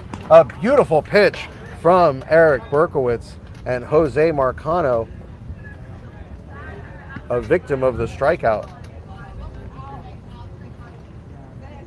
First out of the inning for the Braves. And now that's going to bring up Franklin Gonzalez. And this is where the Braves batting order gets really, really tough, as Franklin Gonzalez now comes to bat with 1 out. Then you've got Marcos Pereira, who flied out to right and singled today. Luis Capriles, who struck out and flied out to center field.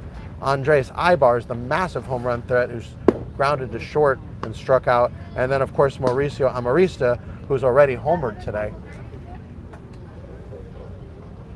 So this game is getting very interesting, folks. Do not go anywhere. Checks the runner at first.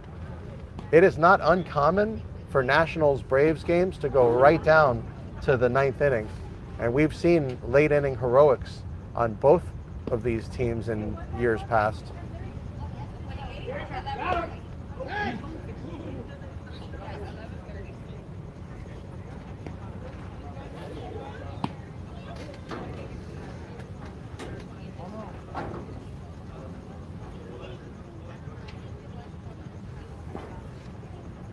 We saw Gil Garcia back in 2016, 2015 actually. We saw Gil Garcia hit a bottom of the 9th walk-off home run against these Braves for a Nationals victory.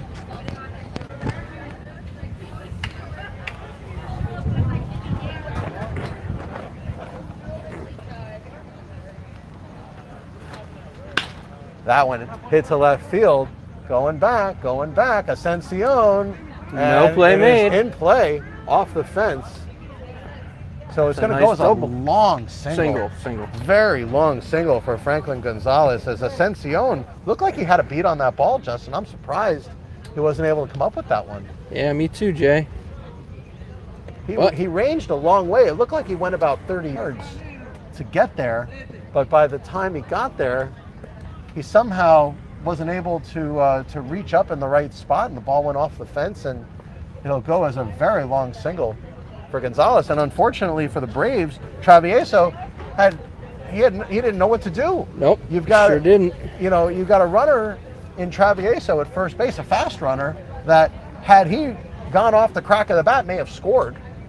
But he's watching, like we're watching, Ivan Ascension drifting with his glove up, thinking that he's going to make the catch easily, and the next thing you know, the ball's off the fence. And Travieso could do nothing but stand at second base. So here's Marcos Pereira. A very hot Marcos Pereira. Missed with that one.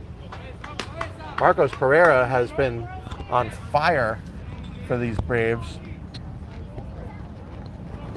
hitting close to 500 over the last year.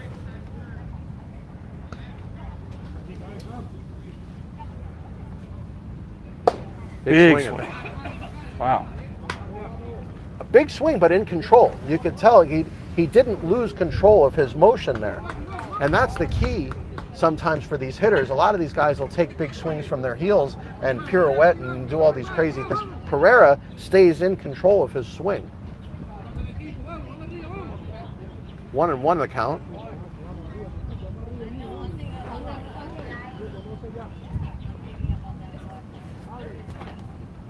Popped up. Will there be a play? Bobby Hall, and he makes the catch. Nice play. So 2 outs in the inning. Bobby Hall gets a huge out there. That is a huge out for the Nationals. The Braves have something working here, and having Marcos Pereira up with 2 runners on, Justin, that's a pretty intense situation to get out of there.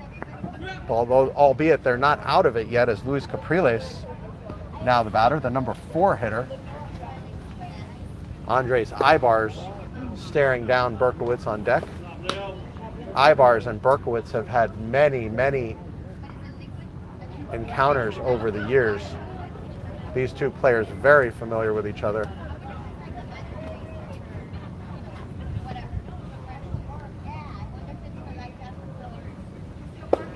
That one just missed.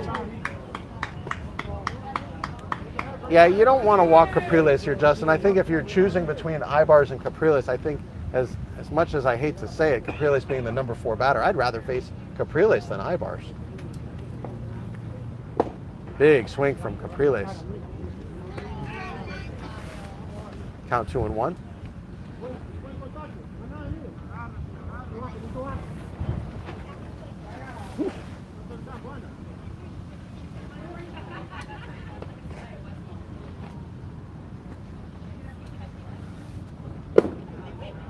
Missed with that one, so count 3-1. What you don't want to do if you're Berkowitz here is give in. You don't want to give a flat, fat fastball here because Capriles could take you yard. Pounded into the ground foul. So the count full. Full count with 2 outs, Justin, so you know what that means. The runners will be in motion here. Absolutely. Gonzalez and Travieso taken off on the pitch.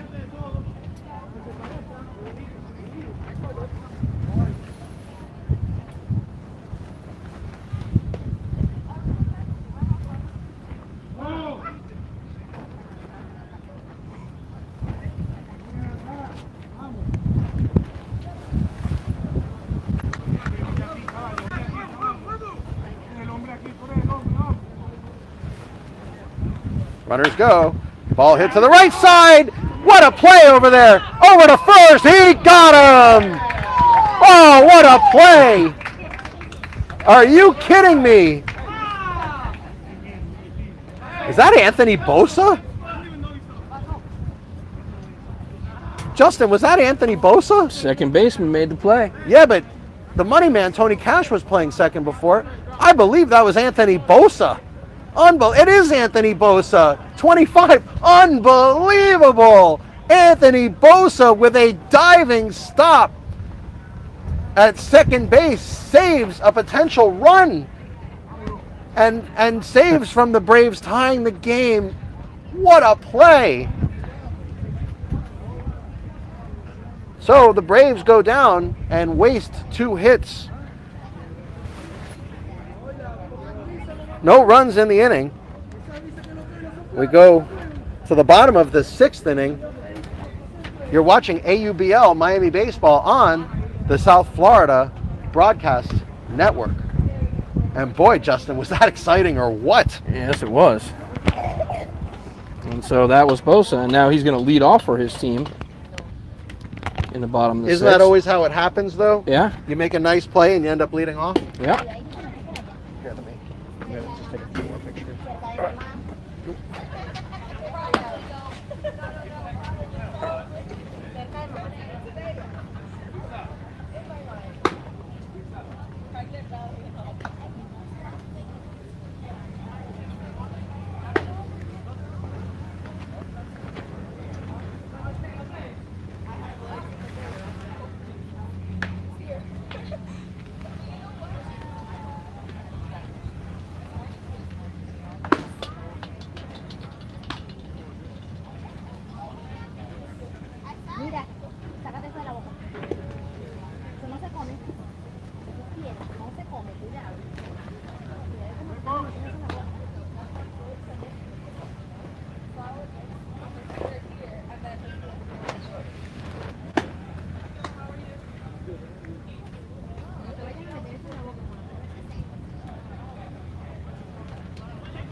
Okay, it looks like we're ready to go here in the bottom of the 6th. As we said, Anthony Bosa going to lead it off for the Nats.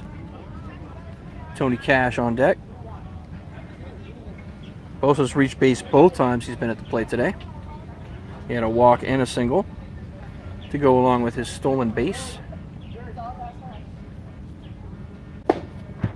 And his excellent play there at second base in the top of the 6th there to prevent the South Dade Toyota Braves from tying this game up. That one's chopped to third. Play is made.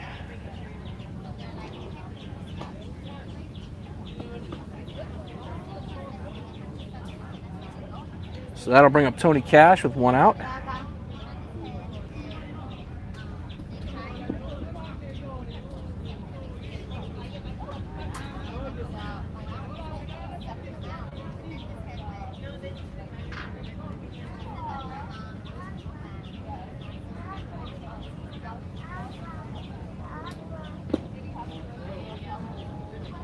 That pitch left a little low by Jaramillo.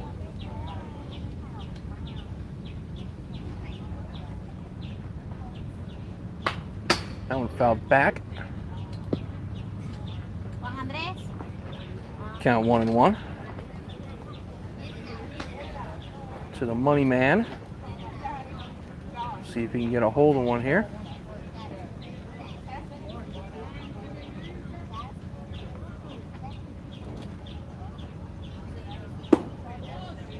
Nope, missed just outside with that one. Jaramillo definitely does not want to leave one over the meat of the plate here, as Tony Cash has some serious power.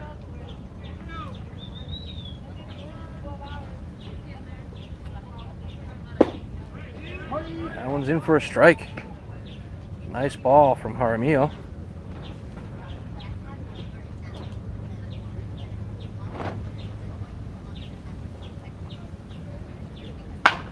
And that one is rocketed towards second.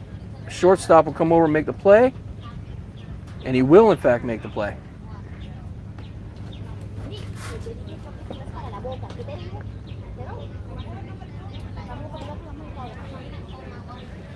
So that'll bring up, well, it would have been Phil Roy. Let's see. It is still Phil Roy. Okay. So although he's no longer pitching,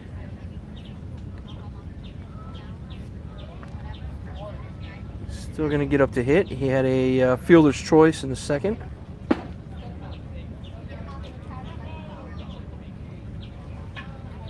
Two outs, nobody on. See if he can get on base and get his team something go, or get something going for his team, I should say. That one's popped up. I think it's going to be out of play though. Foul down the right field line.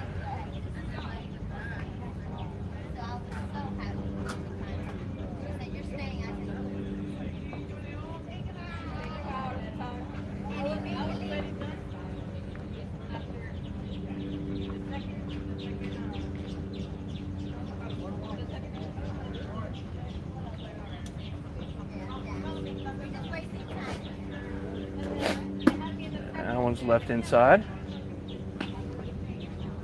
Good eye from Phil.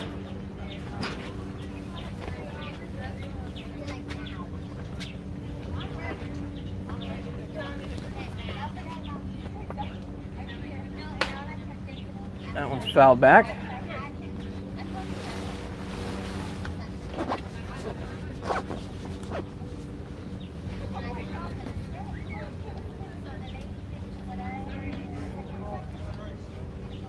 Count 2-2.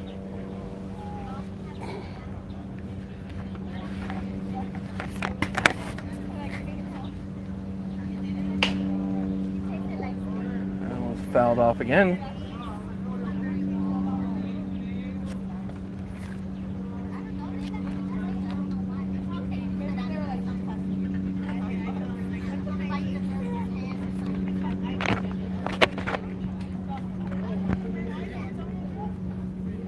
count, still 2-2. Phil Roy making Amarillo pitch to him.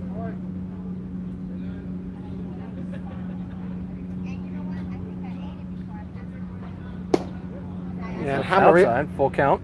Jaramillo is one of those crafty pitchers, Justin. You know, he doesn't have a ton of velocity, but he moves his ball around the strike zone, and he has enough velocity to keep you honest. And his ball moves a lot. There's the money pitch. Oh, and hit first baseman Marcano makes a diving play to Jaramillo, and that will do it. Marcano made a nice play. The pitcher for the first several innings now playing first base, and that will do it. Nats go down 1-2-3. As we head to the 7th, score is still 2-1. West Kendall Nats over the South Dade Toyota Braves. You're watching AUBL Miami Baseball on the South Florida Broadcast Network.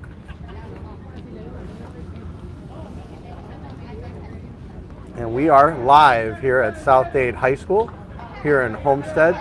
A beautiful sunny day, partly cloudy. Great facility here at South Dade High School. And we are so glad to bring it to you today. We have two very good teams going toe-to-toe, head-to-head, right in the center of the ring here, Justin. And we're seeing all the facets of the game today. You know, that's one of the things with these types of games with the Nationals and the Braves. You're always going to get all aspects of the game. You got good pitching from both teams. You've got good hitting from both teams. You've got good fielding from both teams. You've got some speed on the bases, or in some cases lack thereof, as we saw with the second run that scored today.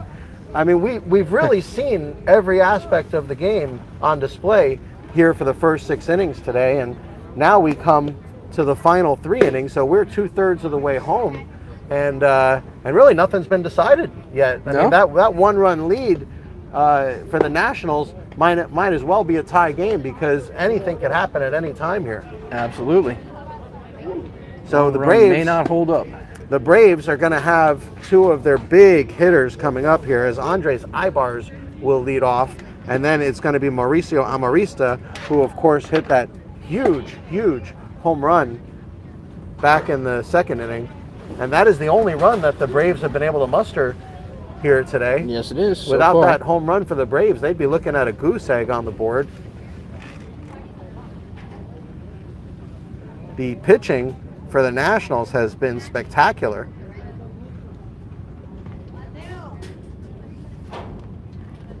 Berkowitz got himself in a little bit of trouble in the 6th inning, as he did allow 2 hits, but was able to stop the threat and did not yield any runs. But this is the matchup everybody pays to see. Eric Berkowitz, former FIU Golden Panther closer, against Andres Ibars, perennial power hitter for AUBL Miami. Great matchup here, folks.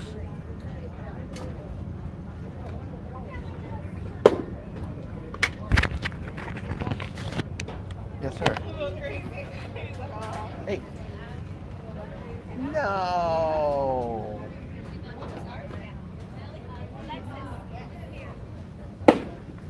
That one's in for a strike. Oh, yeah, so you're not rained out. It's a tie. A rain out means you didn't get 5. You're gonna hear that. Big swing and a miss. He struck him out. So Ibars goes down swinging.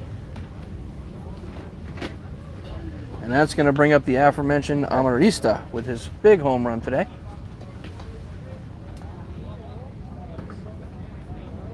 Okay. Can I call you back? I'm in the middle of a broadcast, so thanks so much. Okay, text me with the result.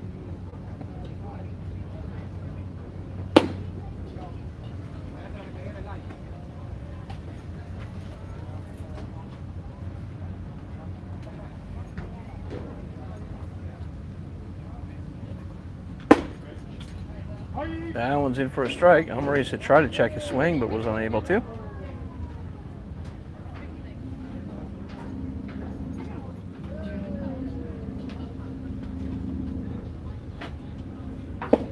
Another swing and a miss from Almarista.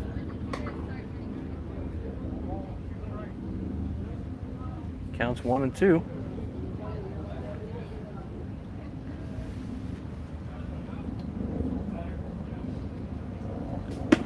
That one misses low and outside.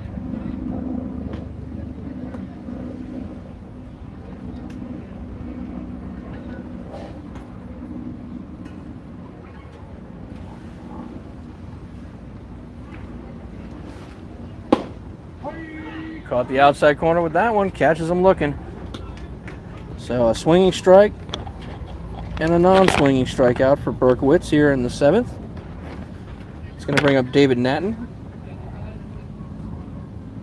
He struck out looking in the 2nd and lined out to the shortstop in the 5th. And here he comes with 2 outs. See if he can get something going for the Braves. That one's in for a strike. Berkowitz seems to be finding his spots now.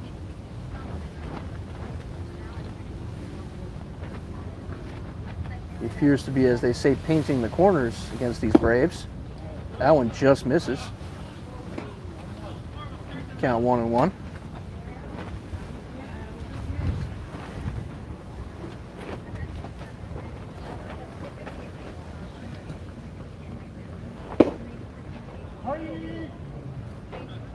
Catch the outside corner there. 1-2.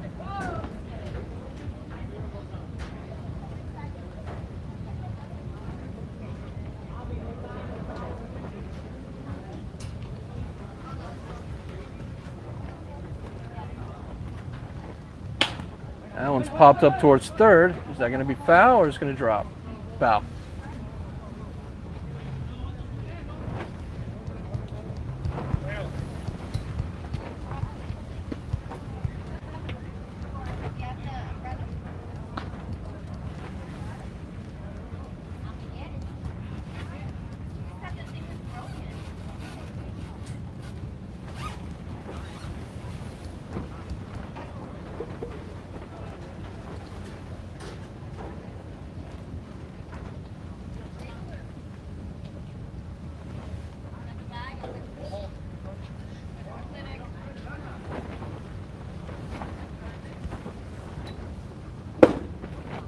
Big swing and a miss. He struck him out, Jay.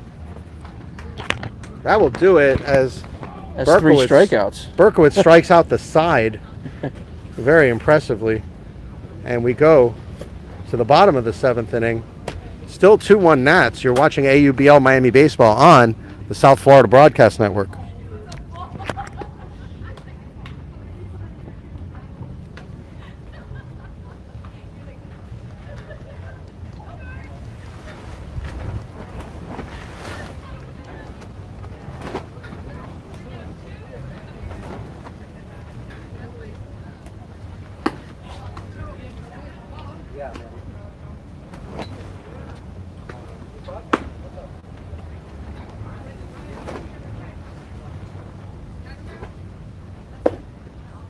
I'll look into it, but I can't do anything right now.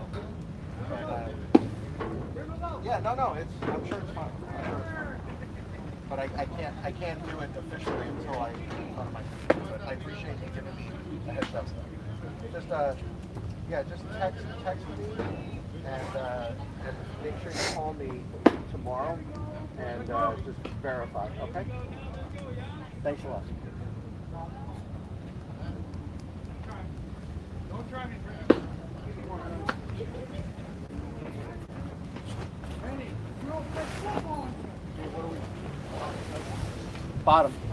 Bottom 7.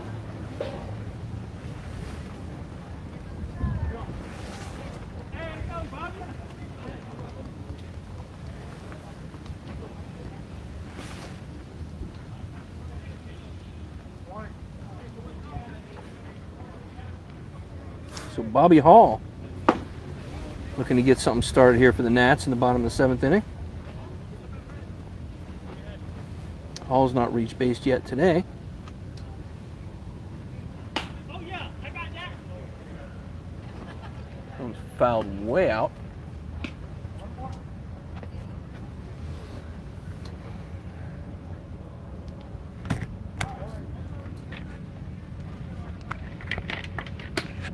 That one's left high and inside. Count 1-1.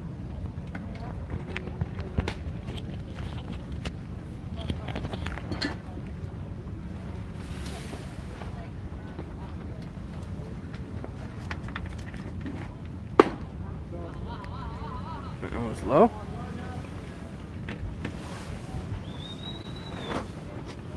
Bobby Hall's grounded out twice today. Pops that one up out of play.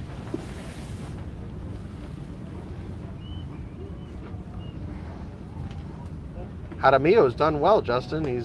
He came in, put out the fire in the 5th, sent the Nationals down 1-2-3 in the 6th, and has looked pretty impressive so far. And for strike 3, he struck him out. Paul goes down looking, and he knew it. He knew that was going to be. And just as we expected, Eric Berkowitz is pinch hitting for Hiram Luna. Okay.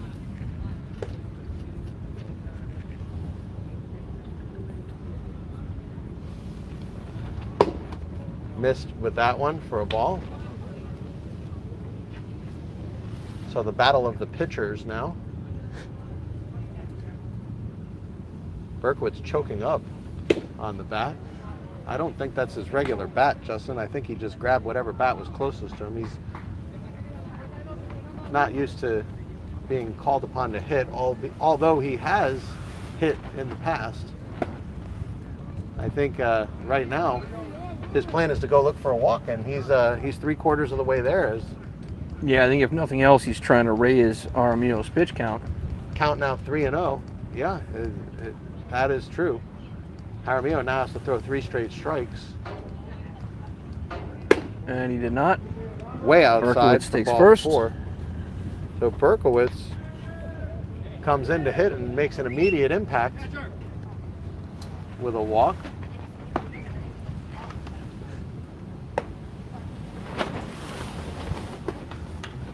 So we're back up to the top of the order with Anthony Guy.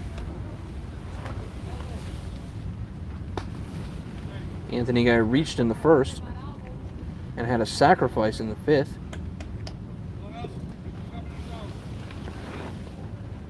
Oh for 1 on the day. Walked in the 1st, sack in the 3rd. So those, of course, are not official at bats. Throw to first to Berkowitz. The ball gets away. And I'll tell you, Berkowitz made a mistake there. He has enough speed, Justin, where if he's off as soon as that ball gets by Marcano, he is for sure in safely at second base. That is a mistake by Berkowitz there. But, you know, again, you got a pitcher running. Right, not used to batting too often.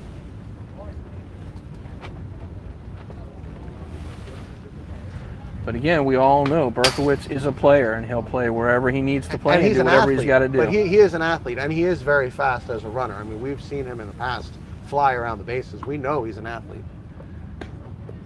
And a fairly willing contestant to hit, but I think in this case, I don't think he wanted to.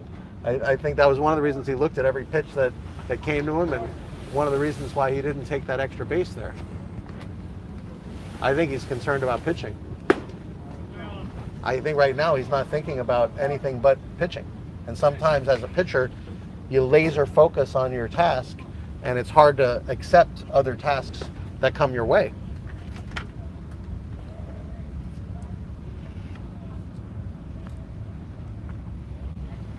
There's a fastball, just missed.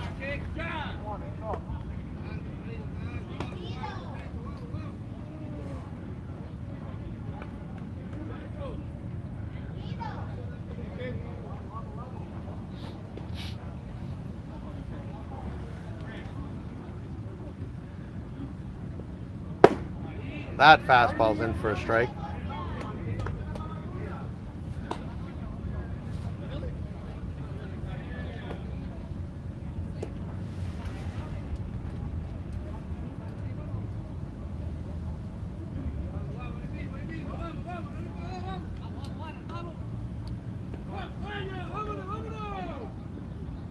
That one hit hard up the middle. It's going to be a That's base going to hit. be a hit. So first and second now for the Nats.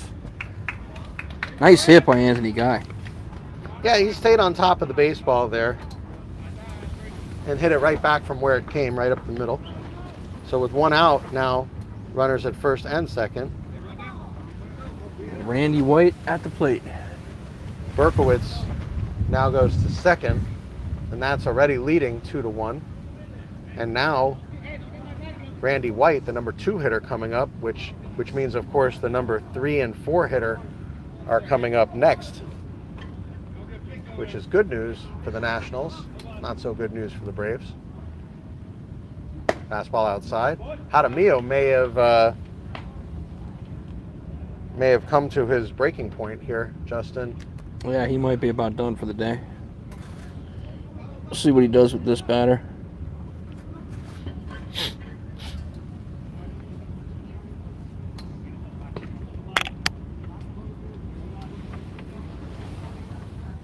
That one hit on the ground to short, bobbled up to second, and they'll get the force out. So with 2 outs, they do get the force. That's a big out there.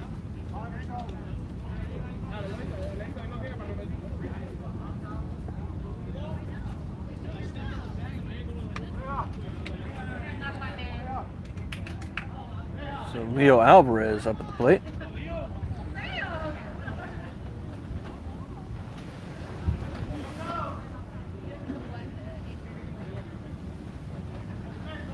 There's now men on first and third for the Nats.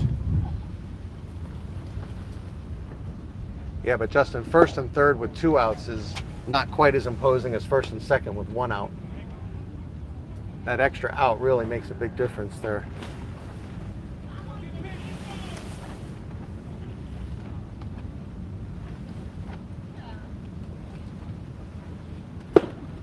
That one dropped in for a strike. Count 1-1.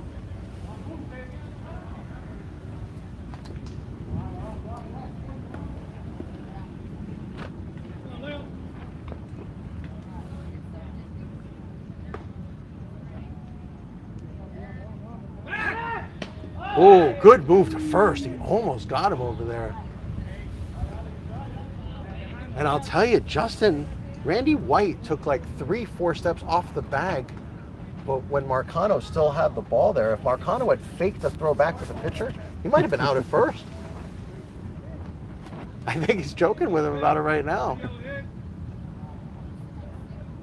Jaramillo with a great move to first. He already picked off one base runner. It was actually the first base runner he saw when he came into the game. There were runners already at first and third, and he picked off the runner at first. And that was a big play at that time, Justin. The Nationals could have broken the game open. Instead, they got no runs that inning. Popped up, out of play.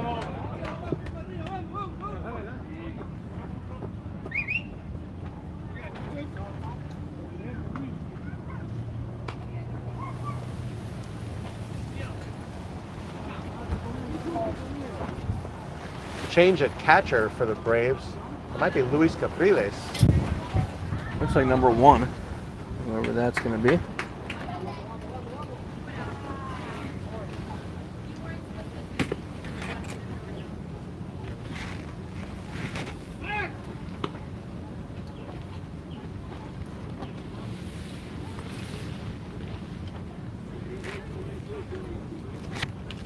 I can't tell from our roster.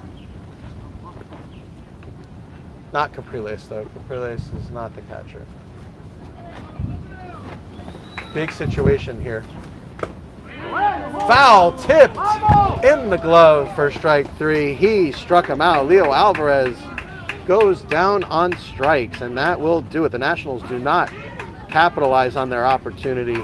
No runs. They waste the opportunity there, and we go to the top of the 8th inning. Nationals still leading the Braves 2-1. You're watching AUBL Miami Baseball on the South Florida Broadcast Network.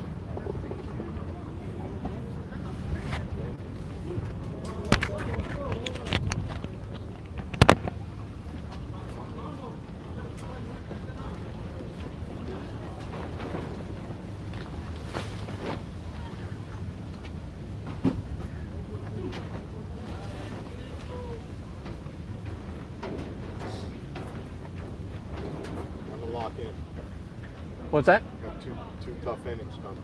Yep.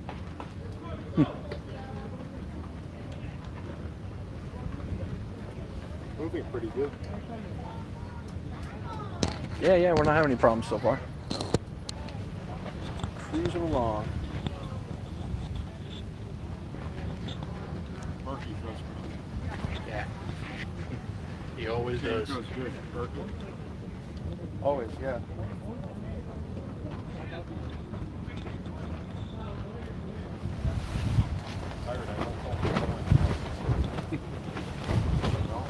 Mm-hmm.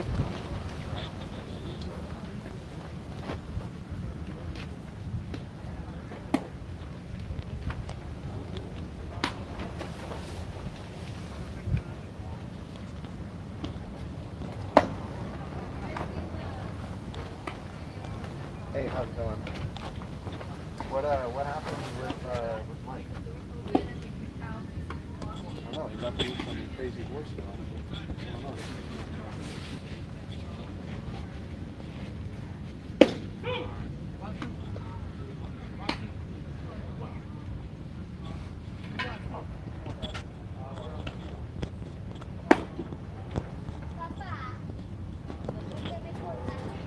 So after a high school length game, the score is 2-1 with the South Dade Toyota Braves trailing the West Kendall Nationals.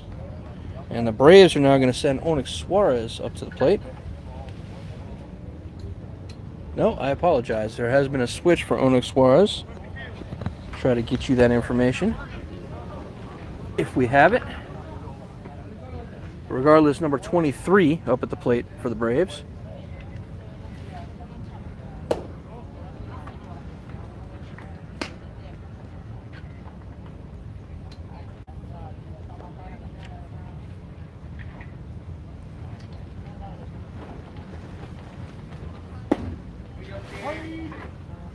In for a strike. Berkowitz catching those corners.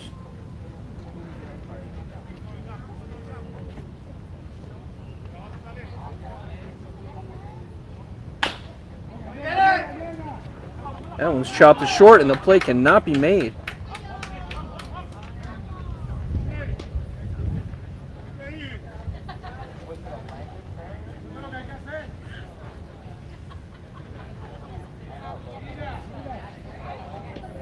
Scoring that as a hit, ump. Error.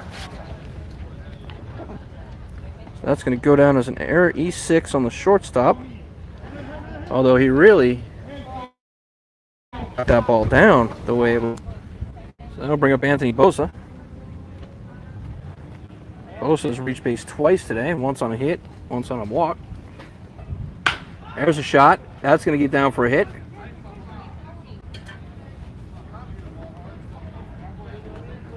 So Bosa makes it to first.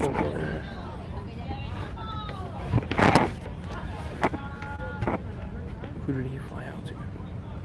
Yeah. I didn't see it.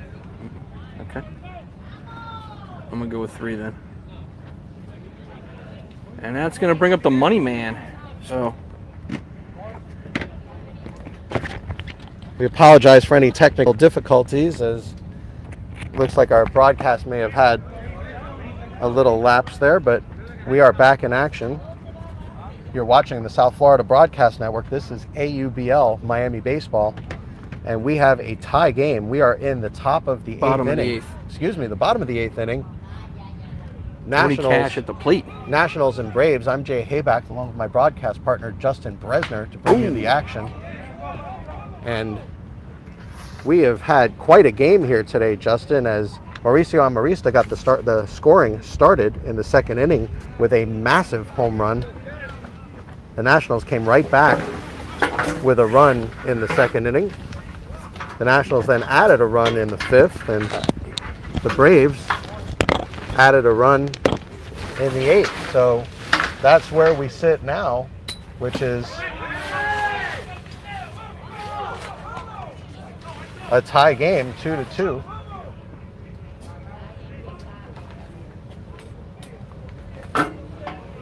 So Tony Cash strikes out.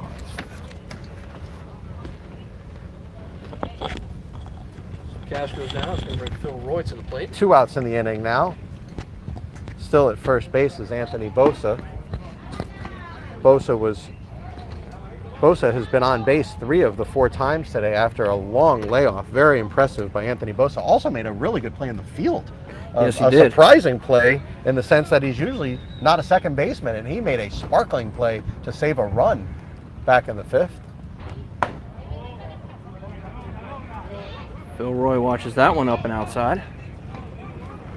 Enough plate discipline to lay off of it. Roy has reached base once on a fielder's choice back in the 2nd.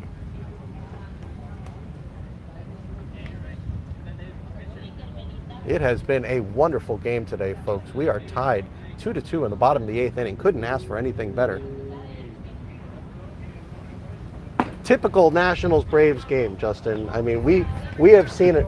So many of these games go right down to the 9th inning, and why should this game be any different? Well, this is a tough situation now for the Braves here, the 3-0 count. Well, with 2 outs, they're still not in any serious trouble. And that one in for a strike. Jaramillo puts that one right over. Phil Roy is 0 for 3 today. He is due. He's put the ball in play every time, but has not yet been able to get a hit. And he pounds that one into the ground foul. Roy going with the new age, newfangled device on his batting helmet, as we are now seeing all over the major leagues with the protective flap. Nobody wants to be Stanton. Across his jaw area. Maybe we should make those mandatory. What do you think? Well, and he hits that one into the ground, so another ground ball out from Phil Roy, and that will do it. So the Braves go down, the Nationals go down, leaving Bosa stranded. And we go to the top of the 9th inning. Here we go, Justin. The fireworks have just begun. We go to the top of the 9th.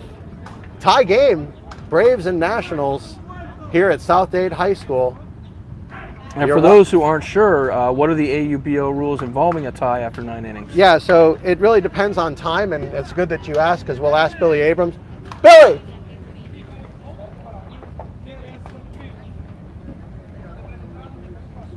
How much time is left? That's not a lot because we got a tie game. How much time we have left? 23 minutes. 23 minutes? That's a lot of time, right? Not in a tie game. Yeah. If you want to play extra innings. Yeah. Well, no, you only can if there's time. Right. We have to get the 10th inning started before the 3-hour time limit. So let both teams know, Billy, if you can, the amount of time so that there's no misunderstanding.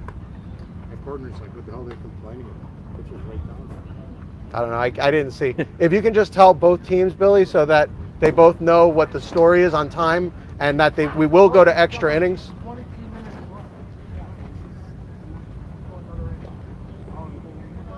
We can go extras if the time. Right. If we finish this in 21 minutes, with that 1 minute to spare, we can start off the 10th, which means we will finish off the 10th.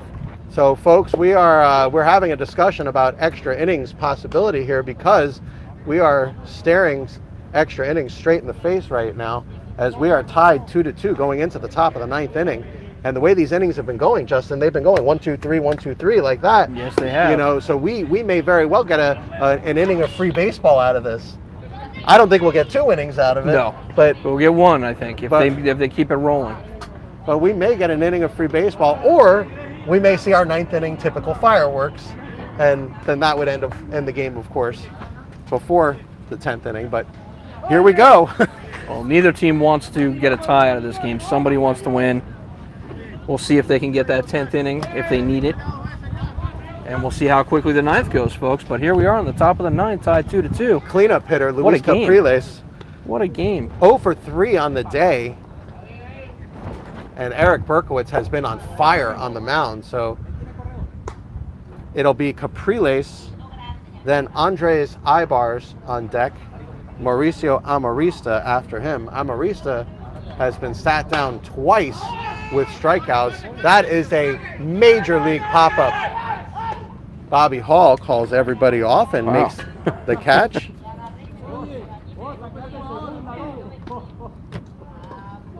So Bobby Hall records the first out of the inning.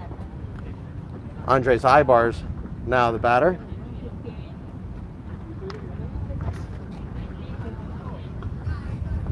I thought that was Caprice with the first. Capriles. Okay. Capriles. Got it. And Ibar's up at the plate. Ibar's also has not reached base. Struck out looking and swinging Yeah, today. but he, Justin, he's the type that could go 0 for 5 on the day and hit the game-winning home run. So you don't ever want to sleep on Andres Ibars. Well, now's the time to see what he's got. I know the Nats at no point are sleeping on anyone on the Braves. Not in a tie game in the ninth. Hit into the ground foul right in front of home plate. So regardless of the batter, the Nats are completely composed. Well, they're not going to sleep on the on-deck batter. Right. And I was in the field taking pictures the last time he came up, and you could hear the Nats say, "Yeah, home run last time. Everyone move back." so they know, they know when he's coming up. They are very, very aware of who the batters are. That one on the That's in inside for a corner for a strike. Andres Ibars did not agree as he jumped about 3 feet out of the way of that pitch. I mentioned earlier, as we've seen so many times, just countless times with Berkowitz, he starts catching corners late in the game, and there's no stopping him. Couldn't be said any better, Justin, as Berkowitz, of course, is a late innings guy, being that he was the closer for FIU. So you want to talk about someone accustomed to being in the game in the ninth inning, that would be Eric Berkowitz. He's the epitome of that. Nobody better at that than Eric Berkowitz, playing Division I baseball for FIU.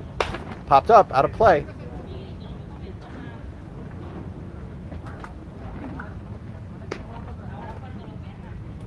Straight behind our broadcast position. The pressure and the tension mounting with each pitch.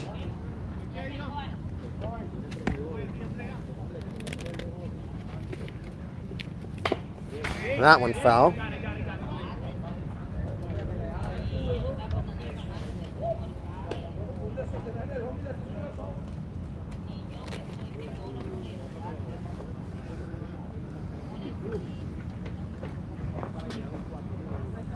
I'm trying to cool off my phone the best I can here, folks, as we have already lost our broadcast twice today due to excessive heat on our phone. And that one hit foul down the left field line.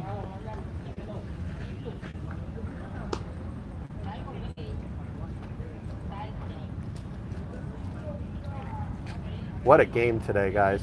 This game is the reason that we do this.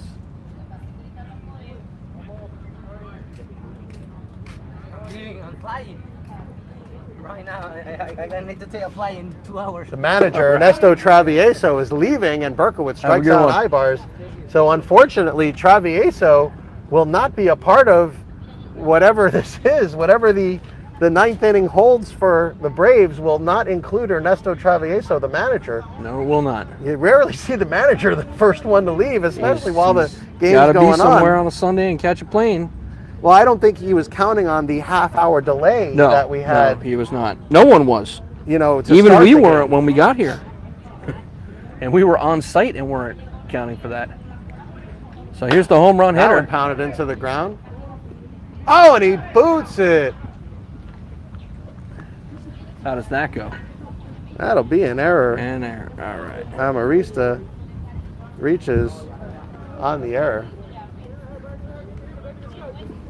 He kicked that baseball about 8 feet in front of him. 2 outs in the inning. We'll see if this impacts the Nationals. David Natton back up at the plate. And we're still not sure who comes up after Natton. We still know he's number 23, but we're not sure of the name.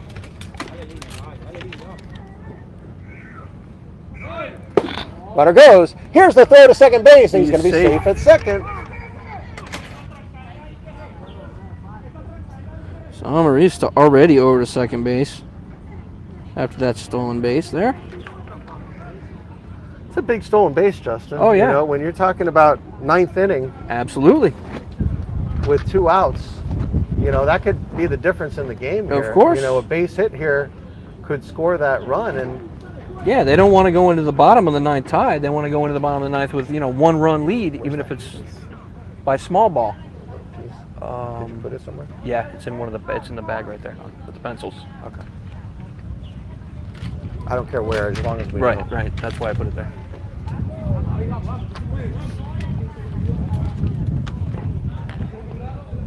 Okay, so 2 outs. Natton with a chance.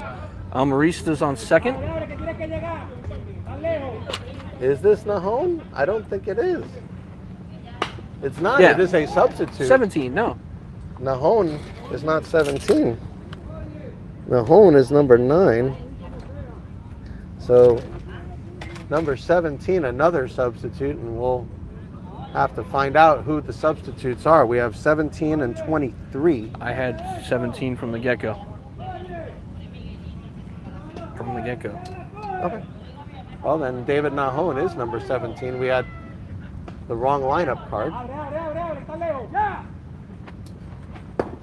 Just missed. Count 2-1. He does have a base open, so if he decides he does not want to face Nahon, I think he does want to face Nahon based on his day so far.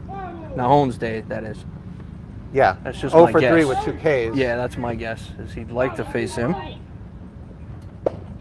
Missed with that one too. 3-1. I mean, I guess you could give in here, Justin. You know, I'm 50-50 whether you give in or you don't. I think he it's goes 3-1. right at him. I think he goes right at him.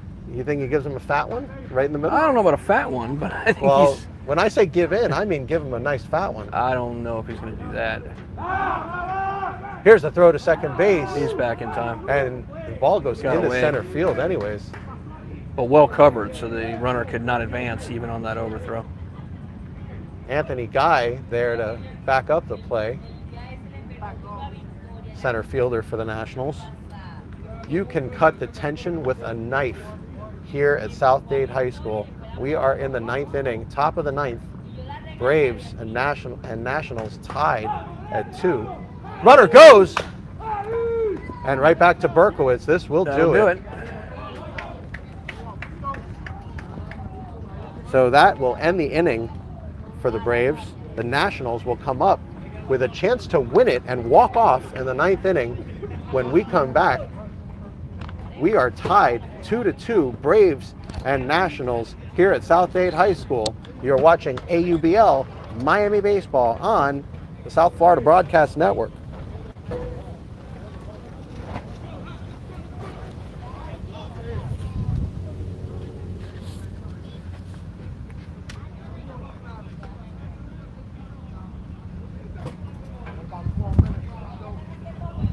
So with 12 minutes to go, the Nationals will come up with a chance to win the game.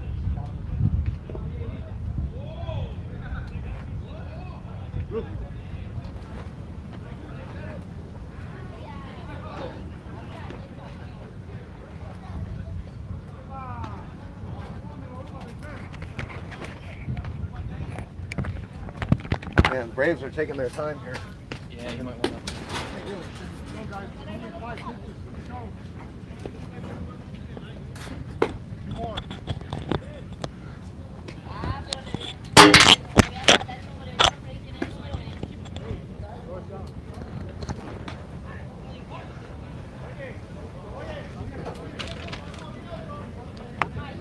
Okay, so it may not matter depending on how this inning goes and if we can go 10. But if we can, number 23 for the South Dade Toyota Braves, Nelson Laviosa is what I just got from the dugout. So he would be leading off the next inning, which is why I wanted to get that information in case we wind up starting the 10th. Well, Justin, we'll just refer to them by their numbers because Well, no, I got it. Nelson Laviosa. Nelson Laviosa. Yes, sir. Because he would be leading off the 10th, should we go there.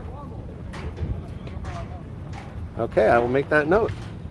So number 23 is Nelson Laviosa. Who came around and scored the tying run, which Yeah, is another reason. It's significant, Yeah, for sure. it's important to It's know part who of he the is. story of the game. Absolutely. So you definitely want to know that the tying run was scored by Nelson Laviosa. And Bobby Hall is going to lead off for the West Kendall Nationals in the bottom of the ninth. He's had a good game defensively today, has Bobby Hall. And now has hit the ball up the middle for a base hit. The Nationals with the game-winning run at first base with no outs. And now the manager, Eric Berkowitz, in Justin, a sacrifice situation? I mean, if ever there was one. Probably so. I think this has got to be a sacrifice. Because Bobby Hall is the first baseman with not much speed, so you're not going to look to steal. Well, So, lots of chatter in the field about here's how they're going to go Berkowitz. about this defensively. Lots of And chatter. he's squaring to bunt, so he did give up. Berkowitz did show his hand there, as well he should. There's no reason to not show your bunt here. Did you say show your bunt? Okay. Just making sure. As he does again. Nice bunt. Yeah, a nice bunt. Oh, and here's a play at first base, and the ball gets away. Unbelievable. So that will move Bobby Hall over to second. And how are we scoring Berkowitz there? No longer a sack bunt situation, but is it a hit or an error? Gonna wait for the official score. All right. And we will find out. And it goes down as a hit. Goes down as a well hit it for should, Berkowitz. because you could see the left-handed pitcher had a hard time spinning around. If that was a right-handed pitcher, it would have been a whole different play.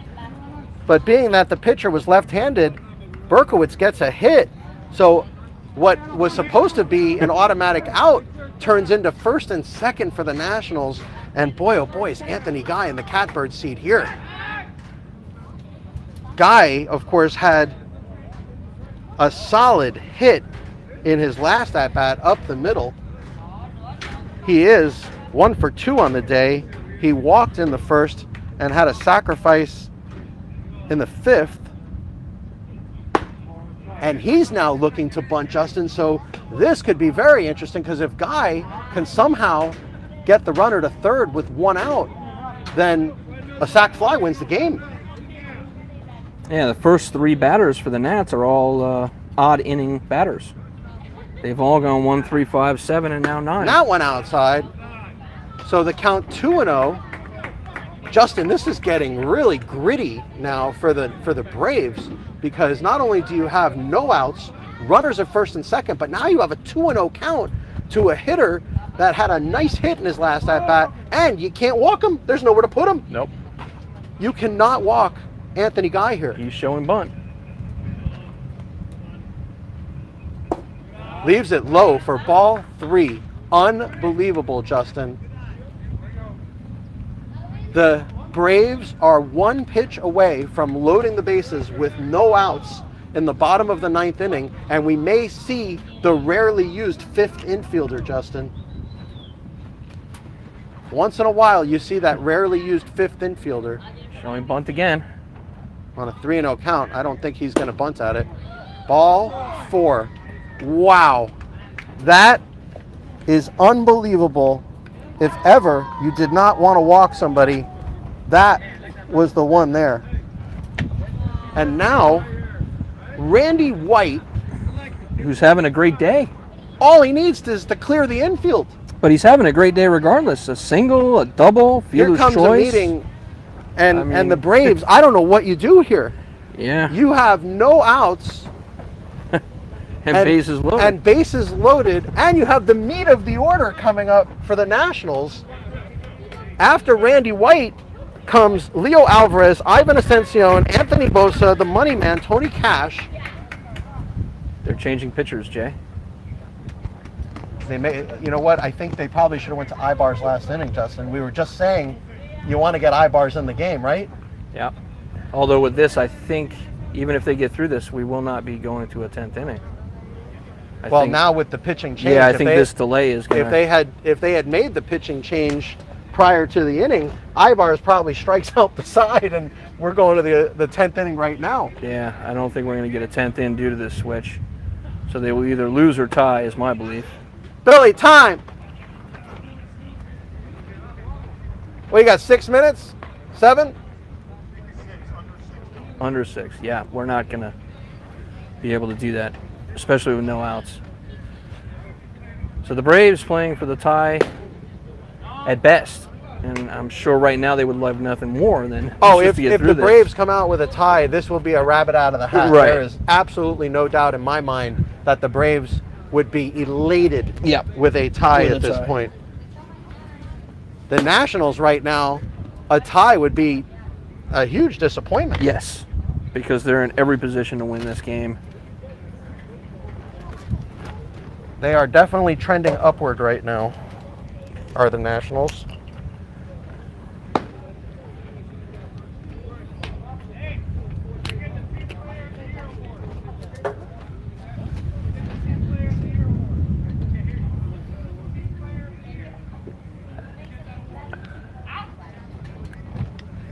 Some grandstanding, it appears. Yeah, and For asking Player for of the some Year. type of award, which, you know, Player of the Year. I can tell the Nationals for sure. Hey, I'm not buying that award. I'm letting everybody know. I'm not buying the award for him. I want to make that clear. The Team Player of the Year that he claims he just earned. I'm not buying it. And the red hot Anthony Bosa, red hot not only with the bat but in the field as a second baseman.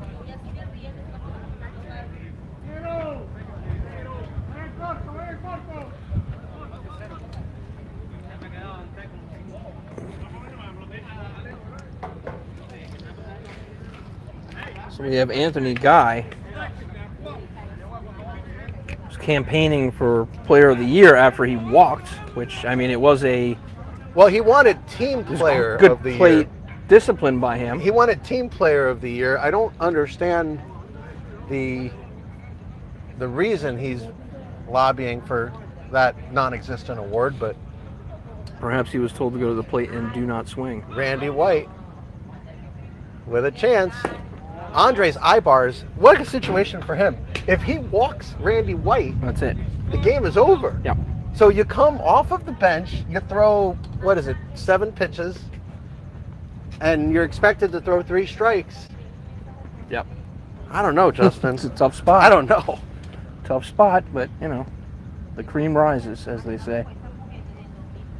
There's a fastball and right it got back at us. hit right back at our face. I actually flinched on that one, Justin. I flinched as well. I have to right in admit front to of the me. crowd. But yeah, And you that can was- see it shake on your screen there, folks. Yeah, it came back with some serious speed. Wow. So like 88 in and 93 out or something. I mean, that really Yeah. rocked this fence. Well, this was the pitcher, Justin, that broke my iPad. on the exact same situation with a foul ball straight back.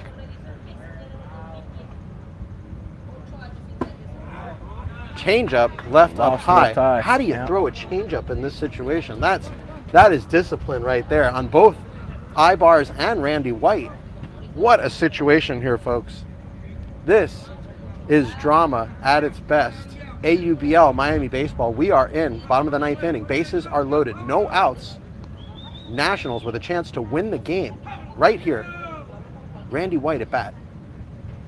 Fastball hits a right field and it's caught. Here's a double play and he got him. Unbelievable.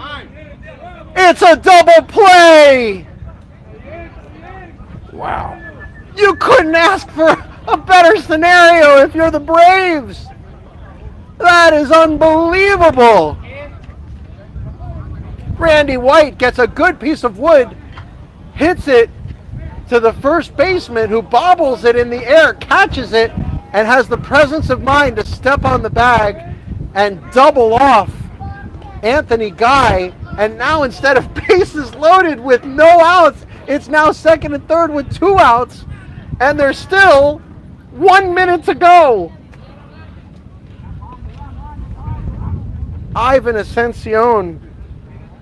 Leo Alvarez with a chance to win the game here. He did have a single in the 5th. Fastball in for a strike. And you see the power on the fastball from Andres Ibars. Are you kidding me? Bases loaded, no outs. And a double play for the Braves. Curveball left up high. He does have a base open here, Justin. Yes, he so does. He does not have to give in to Alvarez. But does it want to drop to Ascension? You know what? It's the same. So I think you might as well make your pitches here. I think you pitch not around him, but I think you make your pitcher's pitches here if you're Ibars.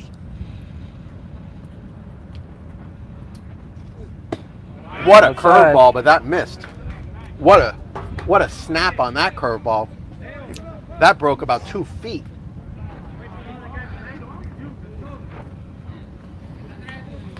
What discipline at the plate by Alvarez not to swing at that. That looked like a strike coming in.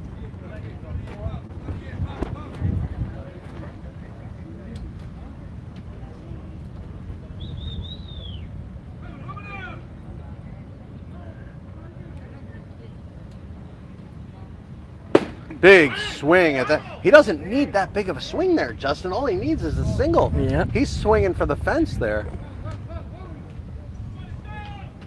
So 2-2 now the count.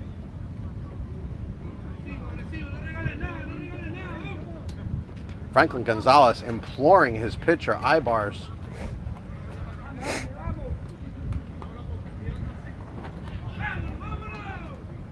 Lots of chatter from the Braves infield. Fastball up high. The count now full. We have first base open, so runners will definitely not be in motion here. We'll see if Ibars can get out of this jam and save the game for the Braves. Yeah, big difference between a tie and a loss. Oh, it's unbelievable the difference between a tie and a loss in the standings. Huge difference.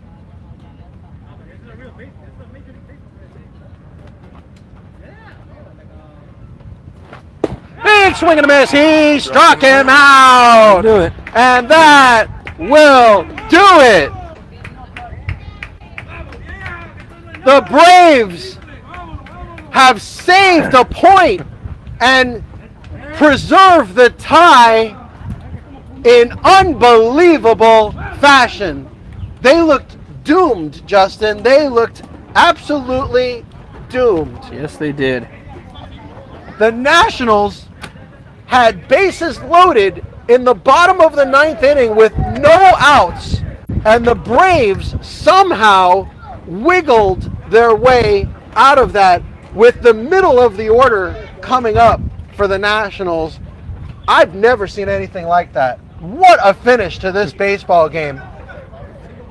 And the game finishes in a 2-2 tie. The Nationals and the Braves fought hard.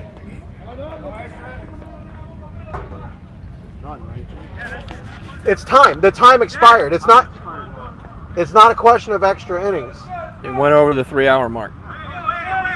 That's it. So the game goes 2 minutes over their 3-hour allotted time. And Thank you. because of that 2 extra minutes, Justin, that was Ibars warming up. Yes, it was. Yes, it was. And because the Braves brought in Ibars, but let me tell you, if they don't bring in Ibars, they probably don't get the tie. it wouldn't have much mattered. Right. So it did cost them the ability to play another inning, but at the same time, it saved that tie. Andres Ibars saves the day for the Braves in a superhero fashion. He came in with his cape and absolutely shut down the Nationals with no margin for error. He was actually behind in the count on the first batter that he faced, which was Randy White. He walks him, none of this is happening right now. It's all over at that He point. walks him, the game would have been over. So, what a finish. What a game. This has been a joy to bring this game to you folks at home. And it has been our absolute pleasure to bring it to you. We want to thank everybody for watching us today and joining us and spending your Sunday afternoon with us. And boy, was it worth it. Quite an exciting game, Jay. The Couldn't have final asked for more. score, 2-2, a tie, but that is definitely not the story. And feel free, since this game is on YouTube, to go back and watch it as often as you like, folks, because it is there to be watched. So we want to thank everybody for joining us. For myself, Jay Haybacht, and my broadcast partner, Justin Bresner, you have been watching AUBL Miami Baseball on the South Florida Broadcast Network.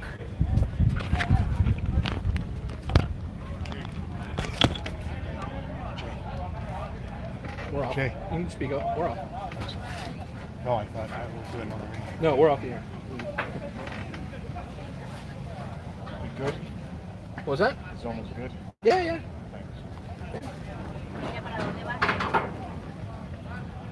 Partners like they are. Hey, Jay. Oh, he's just saying bye. Okay. Have a good one. Thanks a lot. Okay.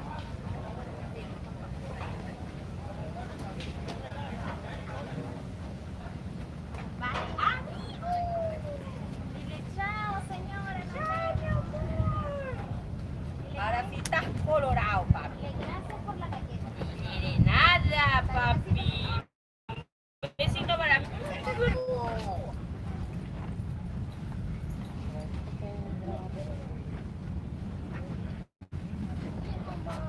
don't know how to turn it off. I can't see. It's still on.